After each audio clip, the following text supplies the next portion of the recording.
აშშ-ს და ისრაელის დათმობის მიუხედავად ირანის რეჟიმი ტერორის გავრცელების უნარს ინარჩუნებს. ამ წუთებში ასობით დრონს ახლო აღმოსავლეთის მასშტაბით მდებარე ბაზების მიმართულებით უშვებენ. ახლა თამაში მოულოდნელად უკრაინა ჩაერთო, რომ ირანის ტერორს ბოლო მოუღოს და ამისთვის აშშ-სა და ახლო აღმოსავლეთის ქვეყნებთან თან გაერთიანდა. ჯერ რუსეთი, მერე ირანი. უკრაინამ მომავლის იარაღი გამოიყენა, რომელიც ირანის დრონებს გაანადგურებს. რა იარაღია? ჩამჭერი დრონები. უკრაინამ გაითვალისწინა აშშ-სა და ახლო აღმოსავლეთის იმ ქვეყნების მოწოდებები, რომლებიც ოპერაცია ეპიკური რისხვის გამო ირანის საპასუხო მოქმედებებით დაზარალდნენ და უფრო აქტიურად ჩაერთო. უკრაინული ჩამჭერი დრონები იგზავნება სპარსეთის ორის რეგიონში და ისინი გამოიყენება შაჰიდების შესაჩერებლად, რომლებსაც ირანი უშვებს თავის მრავალ მტერზე. ვინ იღებს ამ დრონებს? ამერიკული ბაზები ახლო აღმოსავლეთში, იორდანიაში და შეიძლება საუდის არაბეთშიც გავაგზავნოთ, განაცხადა ზელენსკიმ, როცა უკრაინის ახალ შეთანხმებაზე საუბრობდა აშშ-სთან. ეს უზარმაზარი მნიშვნელობისაა უკრაინისთვის და შეიძლება დიდი გავლენა იქონიოს ქვეყანაზე, რადგან ის აგრძელებს ბრძოლას პუტინის სასტიკი შეჭრის წინააღმდეგ საკუთარ ტერიტორიაზე. მოგვიანებით ვიდეოში აგიხსნით რატო, რადგან ჯერ უნდა განვიხილოთ, რატო აგზავნის უკრაინა ამ დრონებს და რა გავლენა ექნება მათ ოპერაცია ეპიკური რისხვისთვის. რატო? პასუხი მარტივია. აშშ-მ სთხოვა. ოპერაციის პირველ საათებში 6 ამერიკელი სამხედრო დაიღუპა. იარავი, რომელმაც ისინი იმსხვერპლა, სავარაუდოდ შაჰიდის ტიპის დრონი იყო, ითხოვინება ევრონიუსი და ინციდენტმა აშშ-ში სადლობაში განგაში გამოიწვია. ეს იაფი დრონები აშშ-ს თანამედროვე ტექნოლოგიებსა და ძალას ვერ გაუტოლდება, მაგრამ ეს თავად პრობლემას წარმოადგენს. შაჰიდები იაფია, მრავალის გაშვებაა შესაძლებელი და საკმარისია 1-2 ჰაერსაწინააღმდეგო თავდაცვას გაეპაროს სერიოზული ზიანისთვის. შაჰიდის ჯგუფების გაშვება აშშ-ს აიძულებს გაცილებით უფრო ძვირი ჩამჭერი რაკეტების გამოყენებას, რაც ყოველთვის არაა ეფექტური. ვლადიმირ ზელენსკიმ აღნიშნა, რომ აშშ-ში ოპერაცია ეპიკური რისხვის პირველ სამდრეში 800 პატრიოტის რაკეტა დახარჯა, რაც ქვეყნისთვის მიუღებელი ხარჯია, თუ ირანთან ბრძოლა დიდხანს გაგრძელდება. ამიტომ ეს მოთხოვნა შემოვიდა, როგორც ზელენსკი ამბობს. ჩვენ მივიღეთ მოთხოვნა შეერთებული შტატებისგან კონკრეტული დახმარების შესახებ შაჰიდებისგან დაცვისთვის ახლო აღმოსავლეთის რეგიონში. განაცხადა უკრაინის პრეზიდენტმა 5 მარტს X-ზე გამოქვეყნებულ პოსტში მან დაამატა. მივეცი მითითება საჭირო საშუალებების მიწოდებისა და უკრაინელი სპეციალისტების ყოფნის უზრუნველყოფის შესახებ, რომლებიც შეძლებენ საჭირო უსაფრთხოების გარანტირებას, დასძინა მან. მან კაფიოდ აღნიშნა, რომ უკრაინა მზადაა დაეხმაროს იმ პარტნიორების უსაფრთხოების უზრუნველყოფაში, რომლებიც მას თავისი ტერიტორიის რუსეთის შეჭრისგან დაცვაში დაეხმარნენ. ამ გზავნილის ბოლო ნაწილს თავისი მიზეზი აქვს. უკრაინა მიცის, რომ მისი ჩამჭერი დრონები მას ბერკეტს აძლევს. ეს არის თემა, რომელსაც მალე უფრო დეტალურად განვიხილავთ და კიდევ სხვა საკითხებიც არსებობს. უკრაინა მხოლოდ ჩამჭერ დრონებს არ აგზავნის აშშ-ის ბაზებზე ახლო აღმოსავლეთში. ქვეყანას ესმის, რომ იარაღს შესაბამისი გამოცდილებაც უნდა ახლდეს, თორემ ის აშშ-სა და მოკავშირეებისთვის ეფექტური არ იქნება. უკრაინა დრონებთან ერთად ექსპერტებსაც აგზავნის ახლო აღმოსავლეთში, რათა ასწავლონ აშშ-სა და პარტნიორებს, როგორ გამოიყენონ ახალი ჩამჭერები მაქსიმალურად ეფექტიანად. ზელენსკიმ X-ზე 17 მარტს განაცხადა. ახლო აღმოსავლეთსა და სპარსეთის ყურეში 201 უკრაინელია, 34 კი გაგზავნისთვის მზადაა. ზელენსკის თქმით, ექსპერტები უკვე ყატარში, საუდის არაბეთსა და არაბთა გაერთიანებულ საამიროებში არიან და სხვა ქვეყნებთანაც ფორმირდება შეთანხმებები, გარდა აშშ-სთან დრონების შეთანხმებისა. უკრაინის გამოცდილება ახლა ძალიან მოთხოვნადია. მინსკი უკრაინის ომს ყურადღებას აქცევს, გეტყვით რატომაც. ირანი აშშ-ს ბაზებზე უშვებს იმავე შაჰიდის დრონებს, რასაც უკრაინის ომის დასაწყისიდან რუსეთს აწლის. როგორც Le Monde აღნიშნავს, ირანმა ამ დრონების მიწოდება მალევე დაიწყო, მას შემდეგ რაც პუტინმა თავისი შეჭრა წამოიწყო. და მალე ქვეყანამ პუტინთან მომგებიანი ლიცენზირების შეთანხმება გააფორმა, რომელმაც რუსეთს საშუალება მისცა ირანის რეჟიმის მხარდაჭერით შაჰიდის ტიპის დრონები საკუთარ ტერიტორიაზე აეშენებინა. ეს მნიშვნელოვანია ახლო აღმოსავლეთის მიმდინარე მოვლენების ფონზე, რადგან უკრაინა უკვე 4 წელია შაჰიდის დრონებს ებრძვის. მას ეს დრონები სრულად აქვს შესწავლილი, რაც ნიშნავს, რომ ეს მის ტაქტიკა, რომელსაც იყენებენ დრონების მასობრივი შეტევისას. და მას უკვე შემუშავებული აქვს ტაქტიკაც და იარაღიც, რათა მინიმუმამდე დაიყვანოს ის ზიანი, რაც ამ მასობრივ შეტევებს შეუძლიათ გამოიწვიონ.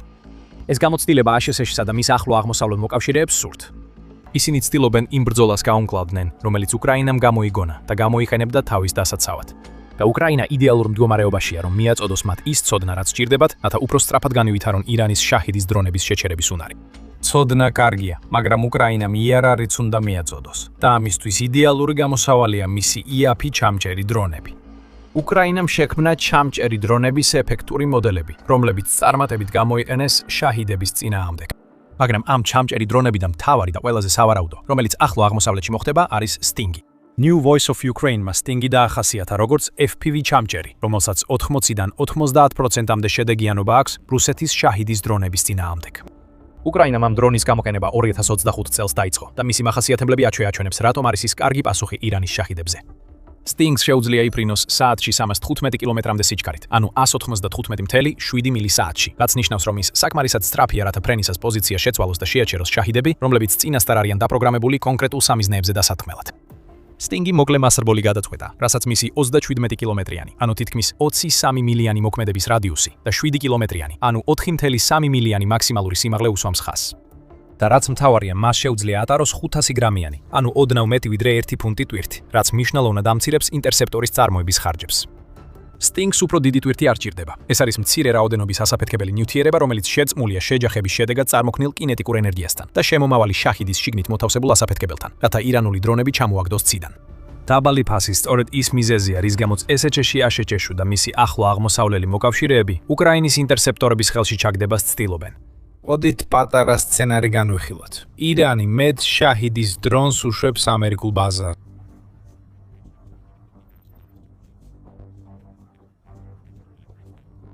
ASHS-ს პასუხისგაცემა უთევს და ამას პატრიოტის რაკეტების გაშვებით აკეთებს, რათა დრონები ჩამოაგდოს. ასეთი რაკეტის წარმოება ASHS-ს 4 მილიონი დოლარი ღირს. თქვათ, ირანის დრონების როიში მხოლოდ 5-ია, რაც ცოტაა. ირანს ეს 250.000 დოლარი უჯდება, ASHS-ს კი 20 მილიონი დოლარი. თუნდაც ირანის დრონები მიზანს ვერ მოხვდნენ, ASHS-ს მათი მოგერიება 80-ჯერ მეტი უჯდება, ვიდრე ირანს გაგზავნა. ეს გამოფიტვის ტაქტიკაა და ირანს შეუძლია ამით ზეწოლა მოახდინოს ASHS-ზე, რომელსაც შეზღუდული რაოდენობის პატრიოტის რაკეტები აქვს მარაგში. ზელენსკის თქმით, ოპერაცია ეპიკური რისხვის პირველი 3 დღის განმავლობაში ASHS-მ ამ რაკეტებიდან 800 უკვე გაუშვა. და ამერიკამ უკვე დახარჯა 3.2 მილიარდი დოლარი ჩამჭერი რაკეტებზე, პლუს ის თანხა, რაც ირანთან კონფლიქტის დანარჩენ პერიოდში დაიხარჯა. ეს მდგრადი არ არის, თუნდაც მსოფლიოს ყველაზე მდიდარი არმიისთვის.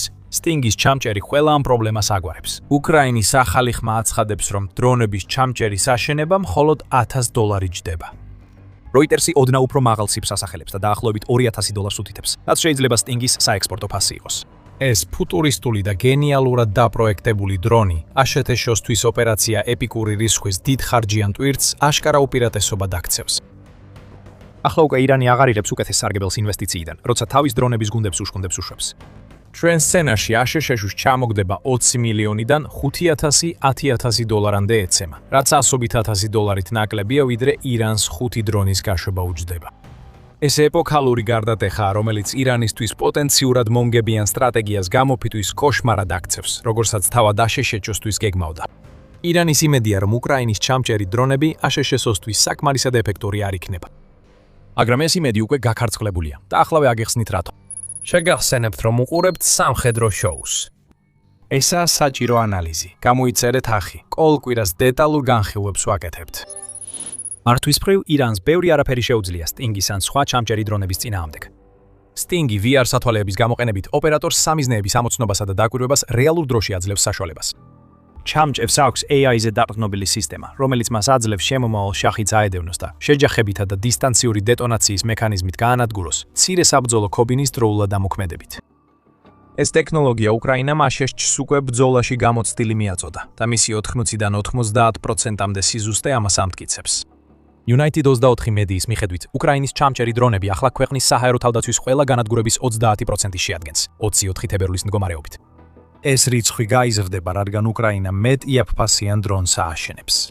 ირანს არ უნდა ჰქონდეს იმედი, რომ უკრაინიდან ახლო აღმოსავლეთში მარაგები ამოიწურება. 2025 წელს უკრაინამ 100.000 ჩამომგდები დრონი ააგო, აცხადებს მისი ეროვნული უსაფრთხოების და თავდაცვის საბჭო. უკრაინამ ჩამომგდები დრონების მასიურად გამოყენება 2025 წლის ბოლოს დაიწყო. უკრაინა აცხადებს, რომ ჩამომგდები დრონების წარმოება 8-ჯერ გაიზარდა და ფინანსების შემთხვევაში წელიწადში 800.000 დრონის წარმოება შეუძლია. თუ ASHS და მისი მოკავშირეები ჩამომგდებ დრონებს და აფინანსებენ, ირანის შაჰიდების თავდასხმების მოსაგერიებლად იმდენს მიიღებენ, რამდენი წოდესმე დასჭირდებათ. ირანის დრონებზე დამყარებული სტრატეგია ერთ წამში ინგრევა. უკრაინაში ჩამოსული დრონები და ექსპერტები ASHS-სა და მის მოკავშირეებს სწავლებენ მათ გამოყენებას, ხოლო ირანი ხედავს, როგორ ინგრევა მისი სტრატეგია, რომ ASHS-ს ფული დაახარჯვინოს. პირდაპირ მნიშვნელობითაც კი, რადგან ახლა შაჰიდის დრონები აფეთქდება ჰაერში და არა სპარსეთის ყურის რეგიონში არსებულ მნიშვნელოვან სამხედრო ობიექტებზე. გააჩერეთ ერთი წუთით. შესაძლოა იფიქროთ, რატომ სჭირდება ASHS-ს ჩამომგდები დრონები. ხსმენიათ იმ პროცენტებზე. ჩანს, ირანის დრონების გაშვების რაოდენობა ოპერაციის დასაწყისიდან მკვეთრად შემცირდა. ეს ასეა თუ აშშ-ს ომის მდივან პიტ ჰეგზუთს სწორი ინფორმაცია აქვს. ჰეგზეთი ამტკიცებს, რომ ირანის დრონების გაშვების რაოდენობა 95%-ით შემცირდა იმ საწყის შეტევასთან შედარებით, რომელიც ოპერაციის პირველ დღეებში განხორციელდა. ამაში წვრილი აშშ-სა და ისრაელის ერთობლივმა თავდასხმამ ირანის სამხედრო და დრონების ინფრასტრუქტურაზე შეიტანა. 95% არ ნიშნავს სრულ შეწყვეტას. ირანი მაინც უშვებს დრონებს, თუმცა მასობრივი გაშვება ნაკლებად ხდება. 19 მარტს საუდის არაბეთმა გამოაცხადა, რომ მისმა საჰაერო თავდაცვამ ირანის 5 დრონი გაანადგურა, რომლებიც ქვეყნის აღმოსავლეთსა და რიადს მიემართებოდნენ. ეს 5 დრონი ემატება იმ 13 რაკეტასა და დრონს, რომლებიც საუდის არაბეთმა გაანეიტრალა. რაც აჩვენებს, რომ ირანი კვლავ ცდილობს დრონების გამოყენებას ქაოსის შესაქმნელად, მიუხედავად იმისა, რომ მათი გაშვების სიხშირე შემცირებულია. გაიხსენეთ, რაც ხარჯებს ოდვით. დიახ, ეს თავდასხმა მხოლოდ 5 დრონით განხორციელდა, მაგრამ 5 დრონის ჩამოგდება ტრადიციული საჰაერო თავდაცვის სისტემებისთვის მილიონობით დოლარი შეიძლება დაჯდეს. რატომ და სურდეს საუდის არაბეთს ამდენი თანხის დახარჯვა, როცა შეუძლია შაჰიდების განადგურება ისეთი ჩამონგდების საშუალებებით, რომლებიც იმ თანხის უმცირეს ნაწილს უჯდება, რასაც სხვა შემთხვევაში დახარჯავდა. ეს უბრალოდ ფინანსურად არა მიზანშეწონილია, მიუხედავად იმისა, რამდენი ირანის დრონების ინფრასტრუქტურა განადგურდა. სანამ შაჰიდები დაფრინავენ, უკრაინის ჩამონგდებ სისტემებს მნიშვნელობა ექნება. ეს მნიშვნელობა კვლავ იმ ბერკეტს ეხება, რომელსაც ცოტა ხმის წინ ვახსენეთ. ახსენეთ ზელენსკის ნათელი აზრი უკრაინის მოკავშირეების მხარდაჭერაზე, რაც 17 მარტს დაადასტურა, როცა გამოაცხადა, რომ უკრაინის დრონების ექსპერტები ახლო აღმოსავლეთში მიემგზავრებოდნენ. ჩვენ მზად ვართ ასეთი შეთავაზებები გაუკეთოთ ყველა სანდო პარტნიორს, დრონებზე თანამშრომლობიდან თავდაცვის ალიანსებამდე. და არ ვფიქრობ, რომ ვინმეს მოუნდება უკრაინის ომში გამოცდილი ძალა და შესაძლებლობები საკუთარი უსაფრთხოების მიღმა დატოვოს. თუ ვინმე ასე მოიქცევა, ეს გონივრული არ იქნება, განაცხადა ზელენსკიმ. უკრაინა ხედავს შესაძლებლობას თავი გამოიჩინოს სასარგებლოდ იმ ქვეყნების წინაშე, რომლებიც შეიძლება მეტი მხარდაჭერა გაუწიონ მას რუსეთის წინააღმდეგ ბრძოლაში. უკრაინა ცდილობს ამ შესაძლებლობის გამოყენებას. Business Insider-ის 18 მარტის ანგარიშის მიხედვით, უკრაინამ აშშ-ს და მის ახლო აღმოსავლელ პარტნიორებს აცნობა, რომ შეუძლია ყოველდღიურად 1000 ჩამჭერი დრონის მიწობა ირანის შეტევებისგან დასაცავად. უკრაინა აცხადებს, რომ დამატებით ინვესტიციის შიწის შემთხვევაში უფრო მეც მიაწვის. ეს ნიშნავს, რომ უკრაინას შეუძლია თავისი ჩამჭერი დრონები სანდო შემოსავლის თვაროდ აქციოს, რომელიც შემდეგ შეიარაღების განვითარებასა თუ წარმოებაში დახარჯოს, რათა რუსეთთან ბრძოლაში გამოიყენოს. მაგალითად, Sting $1000 უკრაინაში წარმოების ღირებულებაა, ხოლო $2000 Reuters-ის მიხედვით ექსპორტის ფასი. რეში 1000 დრონი $2 მილიონ ხის. თუ უკრაინა შეძლებს მხოლოდ ამ რაოდენობის დრონების მიწოდების შეთანხმებების გაფორმებას, ზრდის პოტენციალის გაუთვალისწინებლად, ეს წელიწადში $730 მილიონ ნიშნავს, რომელსაც ის თავისი იაფი და ეფექტური ჩამჭრელი დრონებით გამოიმუშავებს. უკრაინას ასევე შეუძლია სხვა გზითაც წავიდეს. 15 მარტს Reuters-მა გაავრცელა, რომ ზელენსკიმ ძალიან კაფიოდ განაცხადა. უკრაინა ოპერაცია ეპიკურ რისხვაში პირდაპირ არ ერთვება. ზელენსკიმ განაცხადა, რომ დღეს ტექნოლოგიაც და დაფინანსებაც მნიშვნელოვანია. დაფინანსება უკვე განვიხილეთ, მაგრამ ზელენსკი ამბობს, რომ მზადაა უკრაინული დრონები და გამოცდილება გაცვალოს უფრო მეტ ისეთ მაღალ ტექნოლოგიურ დასავლურ იარაღზე, რომელსაც უკრაინა რუსეთთან ომში იყენებს. უკრაინას დამატებითი საჰაერო თავდაცვის რაკეტები ნამდვილად სჭირდება რუსეთის ბალისტიკურ რაკეტებთან ბრძოლისთვის. უკრაინა ყველაფერს, რასაც თავად ვერ აწარმოებს და ბრძოლაში სჭირდება, ჩამჭრელებსა და სხვა დრონებში ცვლის. ეს უკრაინისთვის ბერკეტია. ეს არის მტკიცებულება იმისა, რომ ქვეყანამ, რომელმაც დაამტკიცა ძლიერი უპილოტო სისტემების სტრატეგიის ეფექტიანობა რუსეთის წინააღმდეგ 4 სასტიკი წლის განმავლობაში, ახლა იმ ეტაპზეა, როდესაც შეუძლია თავისი გამოცდილების გამოყენება, რათა განამტკიცოს როგორც საკუთარი, ისე თავისი თავდაცვის ინდუსტრიის გრძელვადიანი წარმატება. აქ უკრაინისთვის კიდევ ორი მიმართულებაა. ერთი ეხება ახლო აღმოსავლეთის ქვეყნებს, მეორე კი აშშ-ს. New York Times-ი ამას განმარტავს 9 მარტის სტატიაში, სადაც აღნიშნავს, რომ აშშ-ისთვის თავისი ჩამჭერი დრონების მიწოდება უკრაინას აძლევს საშუალებას მოიპოვოს ასე საჭირო ქულები Ტრამპის ადმინისტრაციასთან, რომელიც აგრძელებს მცდელობას შუამავლობა გაუწიოს სამშვიდობო მოლაპარაკებებს უკრაინასა და რუსეთს შორის. ეს უკრაინის მიმართვა აშშ-ს. შეგიძლიათ ჩვენზე დაყრდნობა რთულ დროს. რაღაცას ნიშნავს, როცა უკრაინას ადარებენ ქვეყანას, რომელიც აშშ-სა და დასავლეთს კატეგორიულად ეწინააღმდეგება, მიუხედავად პუტინის მტკიცებისა. არსებობს ცნობები, რომ რუსეთმა ოპერაცია ეპიკური რისხვის დროს ირანს გადასცა სადაზვერვო ინფორმაცია და დრონების ტექნოლოგია, რასაც უკრაინა შეიძლება პუტინის მიზნებზე დარტყმისთვის გამოიყენებს. აშშ-ში რუსეთსა და მის მაქსიმალისტურ მოთხოვნებს მხარ. შეტყობინება მარტივია. უკრაინა ეხმარება აშშ-ს, რუსეთი კი ცდილობს ამნოს. უკრაინა იმედოვნებს, რომ ეს მესიჯი არ იგნორირდება.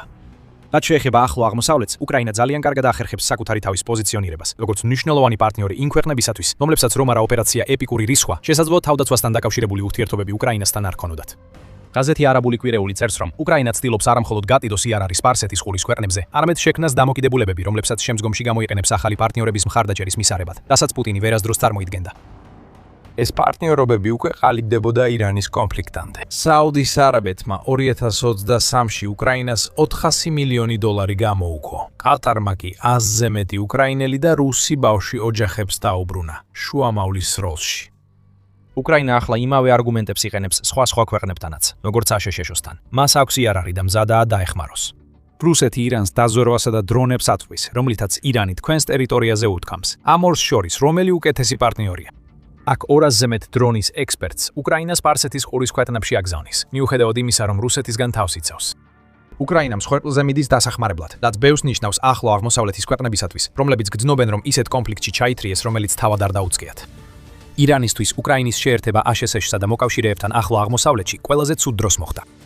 დრონები ირანის კოზირი იყო. ოკუპირებულ დონეცკში რუსეთის ელიტური რუბიკონის დანაყოფი ინტენსიურად მუშაობდა. რუსეთის უპილოტო სისტემების ძალებში რუბიკონი ავითარებდა და იყენებდა იმას, რისი შექმნასაც წლები დასჭირდა და რაც რუსეთისთვის შეუცვლელი იყო. ახლა ის მთლიანად განადგურებულია. უკრაინამ ედღამეში საიდუმლო ბაზა გაანადგურა, რაზეც არც კი უნდა სცოდნოდა და ამით უკრაინაში საჰაერო ომის ტრაექტორია სამუდამოდ შეიცვალა. რუსეთი ბოლო დღეებში არამხოლოდ რუბიკონის ობიექტის დაკარგვამ დააზარალა, არამედ თვითმფრინავების სარემონტო სამუშაოებიც პარალიზებულია ღრმა დარტყმის შედეგად. ამ თავდასხმაზე მოგვიანებით ვისაუბრებთ ვიდეოში. ჯერ კი რუბიკონისთვის ძალიან ცუდი დღე იყო. 18 მარტს უკრაინის სპეციალური ოპერაციების ძალებმა, ანუ SSO-მ, ტელეგრამზე გამოაქვეყნა ინფორმაცია, რომ მათ ოკუპირებულ დონეცკში ღრმა დარტყმა განახორციელეს, რომელმაც რუბიკონის მნიშვნელოვანი ობიექტი გაანადგურა. დონეცკში SSO-ს შორი მოქმედების დრონებმა დაარტყეს რუსული საიდუმლო ცენტრის, უპილოტო ტექნოლოგიების რუბიკონის ბაზასა და საკონტროლო ელემენტს. SSO-ს ცნობით, ოკუპირებულ ქალაქში მტრის უპილოტო სისტემების კოორდინაციის ცენტრი დაეთხა და რუსეთის დრონების ესკადრილიების განეიტრალებაზე მორგებული დარტყმა განხორციელდა. ეს არ იყო ჩვეულებრივი ბაზა. საიდუმლო სტატუსი მიუთითებს, რომ პუტინი ცდილობდა რუბიკონის ობიექტი უკრაინას დაუმალოს. რუსეთმა იცოდა, რომ ეს ბაზა შეუცვლელი იყო. და ეს მხოლოდ ფიზიკურად არ ნიშნავს. შიგნით არსებული ტექნოლოგია რუსეთისთვის მნიშვნელოვანი იყო დონეცკში მიმდინარე კამპანიაში, მაგრამ სწორედ დრონების ექსპერტები, რომლებმაც ამ ტექნოლოგიას სრულად გამოიყენეს, არიან ის ადამიანები, რომელთა დაკარგვაც რუსეთს ნამდვილად არ შეუძლია. უკრაინა მსხვერპლზე არ საუბრობს და არც რუსეთიდან ველით ინფორმაციას. პუტინი არ ისურვებს კიდევ ერთი რუსული დანაკარგის შესახებ რაიმეს გამჟღავნებას, რადგან მას ბევრად ურჩემია ქვიშის შეგრძნება ყურებთან, როცა საკუთარ თავს მიწაში მალალოს. უკრაინამ რუსეთს 18 მარტს იმდენად ძლიერი დარტყმა მიაყენა, რომ შედეგები მთელ დონეცკში იგრძნა. როგორ ვიცით ეს? SSO მხოლოდ ის არ თქვა, რომ რუბიკონის ობიექტს დაატყა. უკრაინამ ეს დაამტკიცა. ვიდეო SSO-ს განცხადებასთან ერთად აჩვენებს, როგორ დაარტყეს უკრაინის დრონებმა რუსულ ობიექტს ოკუპირებულ ტერიტორიაზე, რომელიც წესით საჰაერო თავდაცვით უნდა ყოფილიყო დაცული. დაახლოებით 1 წუთის განმავლობაში ვიდეო იწყება შავ-თეთრი კადრებით, რომლებიც უკრაინული დრონის პერსპექტივიდან არის გადარებული, როცა ის მიზანზე კონცენტრირდება. დრონი მიზანს არტყამს. ხედვა იცვლება და სხვა დრონიდან ჩანს, როგორ უახლოვდება ის ალმოდებულ რუბიკონის ობიექტს. შემდეგ SSO კიდევ უფრო ძლიერად უტევს, როცა სწორედ ის დრონი იმავე შენობას ეჯახება, რომელსაც წინა დრონმა ახლახან დაარტყა. ეს ერთი დარტყმა არ ყოფილა. უკრაინამ რუბიკონის ობიექტს რამდენჯერმე დაატყა. კომპლექსის შიგნით რამდენიმე შენობაა სამიზნე, რაც უნიკალურ წარმოდგენას გვაძლევს, თუ როგორ ნადგურდებოდა რუბიკონის ობიექტი დროთა განმავლობაში. ჰოლი დარტყმის შემდეგ ხედავთ მეტ კადრს, სადაც შენობები იწვის, რადგან უკრაინამ რუსეთის დონეცკის დრონების ოპერაციის ნერულურ ცენტრს დაარტყა. რაც უკრაინამ ახლა გააკეთა, რუსეთისთვის ძალიან ცუდი ამბავია. ამის რამდენიმე მიზეზია, მათ შორის ის, რაც ახლა იმ დანაყოფს დაემართა, რომელსაც უკრაინა დაესხა. ჩვენ აღვნიშნეთ, რომ რუბიკონი ითვლება ელიტად რუსეთის დრონების ოპერატორებს შორის.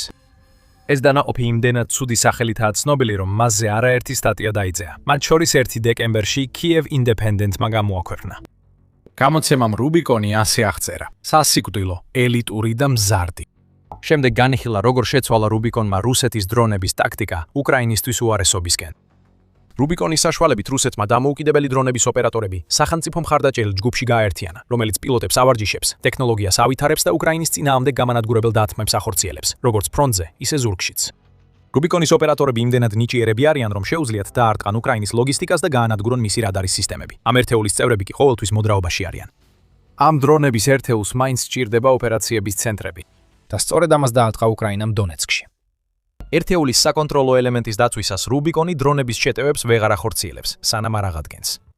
დიდი ალბათობით უკრაინის დაზვერვა დააკვირდება 18 მარტის დარტყმის გადარჩენილებს და უკვე მოემზადება შემდეგი დარტყმისთვის, სადაც არ უნდა განალაგოს რუბიკონმა თავისი ბაზა. უკრაინისთვის სასაგებლოა, რომ ამ დარტყმამ მისი დრონული დანაყოფების ზეწოლად შეამცირა. Kiev Independent იწევს, რომ რუბიკონი უკრაინის დრონების ოპერატორებზე ნადირობაში სპეციალიზდება, რაც აშკარად უკრაინის დრონული უპირატესობის შესამცირებლად გამიზნული ტაქტიკაა ფრონტზე. რუბიკონმა ეფექტურობა დაამტკიცა. 2025 წლის თებერვლიდან ნოემბრამდე ამ დანაყოფის მიერ უკრაინის წინააღმდეგ თვეში გამოქვეყნებული დათმების რაოდენობა 513-დან 2246-მდე ავიდა. რუბიკონი თავსატეხი იყო. უკრაინამ ახლახან ამოხსნა. ეს რუბიკონისთვის 2026-ში ერთადერთი დართმა არ არის. ნიშნულოვანი აღნიშნათ, რომ რუბიკონი ბოლო დროს შიდა დაპირისპირებასაც ებრძვის, სანამ უკრაინის დართმის მნიშვნელობაზე ვისაუბრებთ. 16 თებერვალს United 24 მედია იუწყებოდა, რომ რუბიკონის ელიტარული დრონების ოპერატორი პუტინის კონტროლით ისე იყო დაღლილი, რომ რუსეთის არმიიდან უბრალოდ არ გაიქცა. სხვა მხარეს გადავიდა. ეს ოპერატორი ახლა უკრაინაში მუშაობს და თქვა, რომ ის და სხვა რუსი ჯარისკაცები არ სურდათ პუტინის ომში მონაწილეობა. ნოვოსიბირსკელი ყოფილი უძრავი ქონების სპეციალისტი მიროსლავ სიმონოვი მოსკოვში პოლიციამ დააკავა, რადგან მან არ შეასრულა სავალდებულო სამხედრო სამსახურის ბრძანება. ოპერატორს შესთავაზეს. ან ფრონტზე გაწვევით წასულიყო, ან ლოგისტიკაში ემუშავა, რაც მამასთან დაახლოვებდა. არჩევანის გარეშე ჯარისკაცმა მეორე გზა აირჩია და მოგვიანებით რუბიკონში მუშაობდა. სიმონოვმა ერთხელ სცადა გაქცევა, დააკავეს და ფრონტზე შტურმავიკად გაგზავნეს. პუტინის ხორცის შტურმებზე წასვლის ნაცვლად მან უკრაინის მინდა ვიცოცხლო სერვისს დაუკავშირდა და 10 კილომეტრიანი, ანუ 6.2 მილის გზა გაიარა, რათა დანებებოდა. საბოლოოდ რუბიკონისა და მთლიანად რუსეთის არმიაში მსახურების სისასტიკე დასრულდა. და როდესაც სიმონოვი დააკავეს, მან დაინახა რაღაც, რამაც დაარწმუნა, რომ სწორი არჩევანი გააკეთა. უკრაინამ რუსი ჯარისკაცი სიმონოვთან ერთად დააკავა. ის ჯარისკაცი დაჭრილი იყო. უკრაინელმა მებრძოლმა, რომელმაც ის იპოვა, დაჭრილი რუსი თავისთან წაიყვანა და არ დატოვა მიტოვებული. მაშინვე გავიგე რუსეთისა და უკრაინის განსხვავება, თქვა სიმონოვმა ვიდეო ინტერვიუში. რაც შეეხება მის მომავალ გეგმებს, ახლა ბრძოლა, ძაღლების მოკლა. მათ ადამიანებად არ თვლი. ჩემს სახელმწიფოსთან ძალიან სერიოზული პრეტენზიები მაქვს. მათ გაანადგურეს არა მხოლოდ ჩემი ცხოვრება, არამედ ბევრი ბიჭის ცხოვრებაც, რომლებიც თქვენს სახლს იცავდნენ, ამბობს სიმონოვი. რუბიკონი შეიძლება იყოს რუსეთის ელიტური დრონების ძალა, მაგრამ როცა დონეცკის სარდლობის ცენტრი იწვის და ზოგი წევრი უკრაინაში გარბის, ჩანს რომ ყველაფერი მარტივად არაა, მიუხედავად იმისა, რომ პუტინმა მასში უზარმაზარი თანხები და ადამიანური რესურსი ჩადო. დაუბრუნდეთ უკრაინის დარტყმას. ის რაც SSO-მ ახლახან მოახერხა, აჩვენებს, რომ უკრაინა მთლიანად ცვლის ყველაფერს, რაც დრონებზე დაფუძნებულ ბრძოლებში რუსეთის წინააღმდეგ აკეთებს. 18 მარტს ვიხილეთ ახალი დონის ასიმეტრიული ომი, რომელიც ყველაფერს ცვლის და მალე აგიხსნით რატომ. ეს სამხედრო შოუა და სრულ სურათს გაჩვენებთ, არა მხოლოდ სათაურებს. გსურთ მოვლენებს გაუსწროთ, გამოიწერეთ არხი დღესვე. უკრაინის ბოლო დათმამ ევრომაიდან პრესის ცნობით 5000 წევრიანი და დიდი ფინანსური რესურსების მქონე დანაყოფზე იმოქმედა. გამოცემა წერს, რომ უკრაინის დათმას დონეცკში ანტიპუტინისტური მიწისქვეშა მოძრაობა დაეხმარა. რაც ჩვენს მიერ ახლახან ნახსენებ უკრაინაში გადასვლასთან ერთად აჩვენებს, რომ ოკუპირებულ ტერიტორიებზე ყველაფერი კარგად არ არის, მიუხედავად პუტინის განცხადებებისა რუსული ოკუპაციის მხარდაჭერაზე. ეს სიმართლეს არ შეესაბამება. ახლა რუსეთს საკუთარი ხალხის და დონეცკის მიწისქვეშა მებრძოლების წინააღმდეგ ბრძოლა უწევს. რუსეთს ასევე უწევს უკრაინის საშუალო რადიუსის დამთმელ დრონებთან გამკლავება. ეს ასიმეტრიულ ომში გარდამტეხი ფაქტორია, რომელსაც უკრაინა 4 წელია რუსეთთან აწარმოებს. რუბიკონზე დარტყმაში დავინახეთ, რომ უკრაინა იტანებს საშუალო რადიუსის დამთმელ დრონებს, რომლებიც მისთვის მნიშვნელოვანია. ბოლო დრომდე უკრაინა თითქმის მხოლოდ FPV და გრძელდისტანციური დრონების განვითარებაზე იყო კონცენტრირებული, რომლებითაც თავად რუსეთის სირმეში დათმებია შესაძლებელი. ორივე მნიშვნელოვანია, მაგრამ არც ერთი არ აძლევს უკრაინას საჭირო შესაძლებლობას ოკუპირებულ ტერიტორიებზე რუსეთის ზურგის დასარტყმელად. FPV დრონებს არ აქვთ საკმარისი მანძილი, რაც ნიშნავს, რომ ისინი სასარგებლოა საბრძოლო ხაზებზე და უკრაინის სასიკვდილო ზონებში, მაგრამ არა მის ფარგლებს გარეთ. დრონები შორი მანძილისთვის შეიძლება გამოიყენონ ზურგის დასარტყმელად, მაგრამ ოკუპირებულ ტერიტორიებზე დათმა არ აზიანებს პუტინის საომარ მანქანას რუსეთის ტერიტორიაზე. უკრაინას სხვა გზა სჭირდებოდა, როგორც იანვარში ამერიკის არმიის ყოფილი მწვანე ბრაიან პიკენსი სეფას აუხსნა. 30-დან 100 კმენდე ახლა ყველაზე მნიშვნელოვანია, თქვა პიკენსმა სიფას. რუსეთი მსხვერპლად განწირულ ქვეითებს აგზავნის, ხოლო ღირებულ სისტემებს ღრმად ელექტრონული ომით დაცულ ზონაში ინახავს. უკრაინას არ აქვს მასშტაბირებადი სისტემები, რომლებსაც შეუძლიათ საიმედო დაარტყან ამ მანძილზე. რუბიკონს ასეთი ტიპის დრონები ჰქონდა, ახლა კი უკრაინასაც აქვს ისინი და დათმები, როგორიცაა ის, რაც ახლახან დონეცკში განახორციელა, აჩვენებს, რომ მან თავისი ასიმეტრიული სტრატეგია ახალ დონეზე აიყვანა. უკრაინა ახლა უკვე შეუძლია გააერთიანოს თავისი დაზვერვა, რომელიც უკვე ბევრად უსწრებს რუსეთისას, იმ იარაღთან, რომელიც სჭირდება ოკუპირებულ ტერიტორიებზე, საიდუმლო ობიექტებზე პირდაპირ დათმებისთვის და მას ყველაფერს შეძლებს მაშინაც კი, როცა აფართოებს FPV დრონებით დატვირთულ სასიკვდილო ზონებს და აგრძელებს ღრმა დათმების კამპანიას რუსეთში. უკრაინა დრონებში სრულად აუზრუნველყოფილი, რასაც ციფრები ადასტურებს. 19 მარტს კიევის პოსტმა გამოაქვეყნა უკრაინის დრონების დარტყმების ანალიზი რუსეთში 2026 წელს დღემდე. მოკლე ვერსია ისაა, რომ უკრაინა აგზავნის უფრო დიდ დრონების ჯგუფებს და ურტყამს უფრო მეტ სამიზნეს ვიდრე ოდესმე. დამატებითი დეტალებია ის, რომ უკრაინის დრონებმა მარტის პირველ ნახევარში განახორციელეს 40 ძირითადი შეტევა, საშუალო და გრძელ მანძილზე მდებარე სამიზნეებზე, რაც მოიცავს 50-დან 250 კილომეტრამდე, ანუ 31-დან 145 მილამდე მანძილს. უკრაინის რეკორდული 47 შეტევა ამ დიაპაზონში 2025 წლის დეკემბერში დაფიქსირდა. თუ უკრაინა შეინარჩუნებს ამჟამინდელ ტემპს, მარტის ბოლოსთვის 80 ძირითად შეტევას განახორციელებს, რაც წინა რეკორდთან შედარებით 50%-ზე მეტი ძილს დასნიშნავს. უკრაინის დრონების შეტევების ტემპი პრაქტიკულად გაორმაგდა, ამატებს კიევის პოსტი და მისი დრონების ჯგუფები უფრო დიდია. ბოლო 6 კვირაში უკრაინამ ოკუპირებული ტერიტორიებიდან რუსეთში საშუალოდ 100-დან 200 დრონის ჯგუფი გაგზავნა. 2025 წლის ბოლოს ეს რაოდენობა 50-დან 70-მდე იყო. და ყველაფერს რომ თავი დავამატოთ, მარტის პირველ ნახევარში უკრაინამ მიაღწია დაახლოებით თამბაბარ მაჩვენებელს რუსეთთან შედარებით, რაც შეეხება საშუალო და გრძელ მანძილზე მოქმედი დრონების გაშვების რაოდენობას. ეს ცხადობს, რომ უკრაინას აქვს სწორი დრონები და საკმარისი რაოდენობით აწარმოებს, რათა შეასრულოს ამოცანები, მაგალითად რუბიკონის განეიტრალება დონეცკში.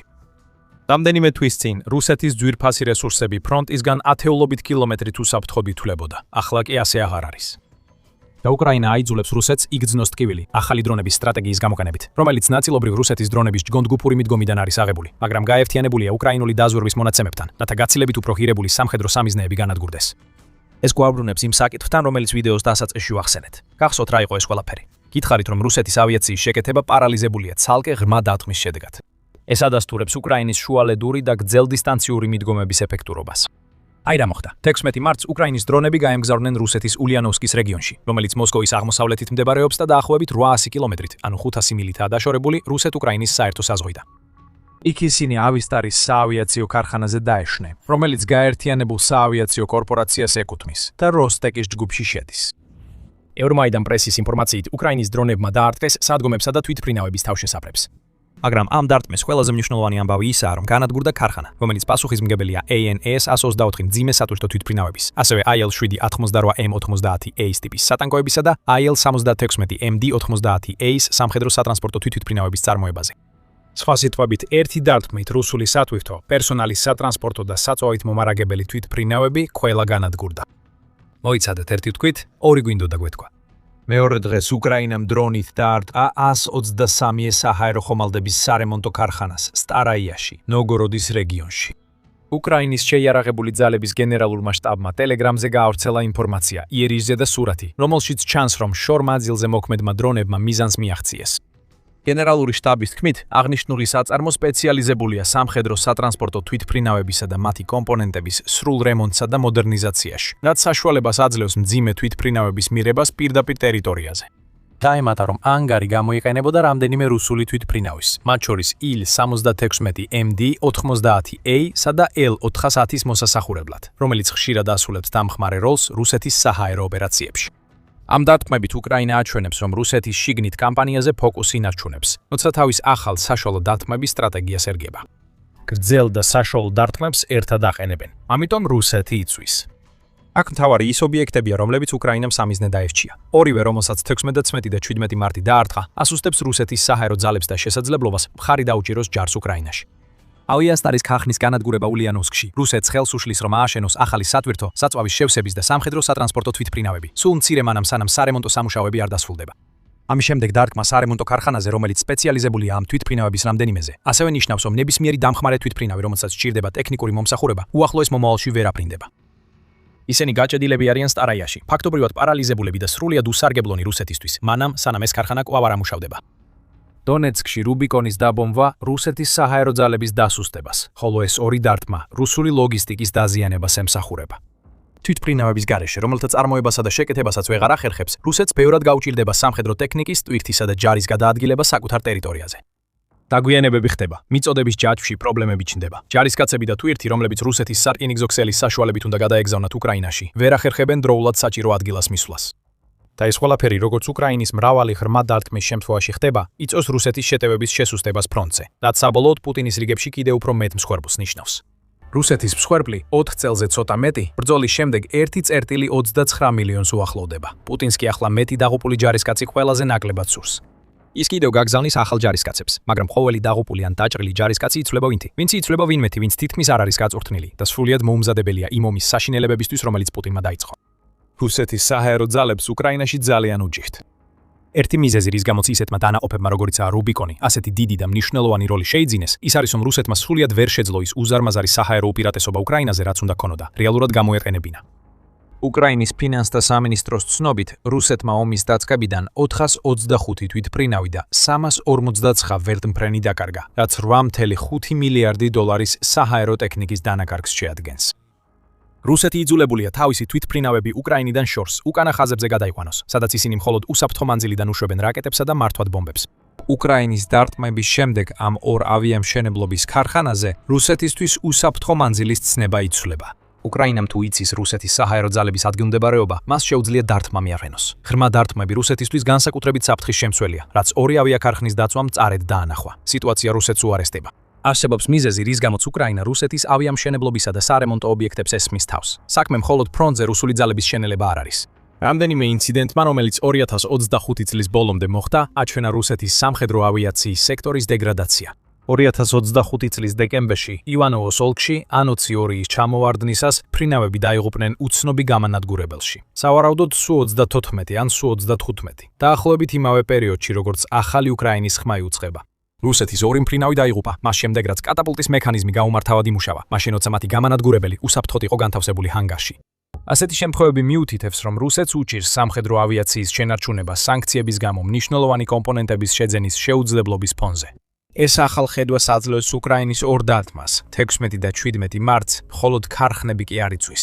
ალბათ რუსეთის თვითმფრინავების ფრენისთვის საჭირო უმნიშვნელოვანესი კომპონენტებიც დაიცვა. პავლო ნაროჟნი, რომელიც არაკომერციული ორგანიზაცია Reactive Mail-ის დამფუძნებელია, უკრაინის ახალ ხმასთან საუბარში რუსეთზე არსებულ პრობლემას ასახსნის. რუსული ავიაცია დეგრადირდება, ეს არავისთვის საიდუმლო არ არის. რუსმა პროპაგანდისტებმაც აღიარეს ეს. როცა რუსულ თვითმფრინავს დრონმა გაანადგურა, ერთმა პროპაგანდისტმა თქვა, ისედაც მნიშვნელოვანი თვითმფრინავი არ იყო, ნაწილებად დაშლას ვაპირებდით. თვითმფრინავების დაშლა ნიშნავს, რომ რუსეთს ნაწილები არ ყოფნის და საკუთარ თვითმფრინავებს ნაწილებისთვის შლის. უკრაინა ამით სარგებლობს. შესაძლოა მან დონეცკში რუსეთისთვის შეუცვლელი რამ დააზიანა, მაგრამ იგივე გააკეთა ულიანოვსკსა და სტარაიაშიც. ავიაციის ნაწილები რუსეთში ახლა ძალიან იშვიათი და ძვირფასია. მათი დაკარგვა კი კიდევ ერთი დარტყმაა საჰაერო ძალებისთვის, რომლებიც სანქციების გამო ინგრევა. რუბიკონი განადგურდა, რუსეთის ავიაციამ მძიმე დარტყმა მიიღო, მაგრამ უკრაინა არ გაჩერებულა. უკრაინამ ბოლო 4 წელი აჩვენა, რომ საჭიროება სამხედრო ინოვაციების მთავარი ძრავია. გადაგეთებული მოპედის ძრავებიდან, რომლებიც შორ მანძილზე მოქმედ დარტყმის დრონებს ამოძრავებს, დაწყებული რუსეთის სამიზნე სისტემების მოსატყუებლად გამოყენებული გასაბერი მაკეტებით დამთავრებული, ქვეყანამ მუდმივად იპოვა გზები, რომ შესაძლებლობებზე მეტი ეფექტი მოეტანა. 2026 წლის თებერვლის ბოლოს კიევში მდებარე Firepoint-მა კერძო უკრაინულმა თავდაცვის კომპანიამ დაამატა რამე, რაც შეიძლება მთლიანად შეცვალოს ომის მიმდინარეობა და გაანადგუროს რუსეთის ფრონტის ხაზი. ეს არის FP7.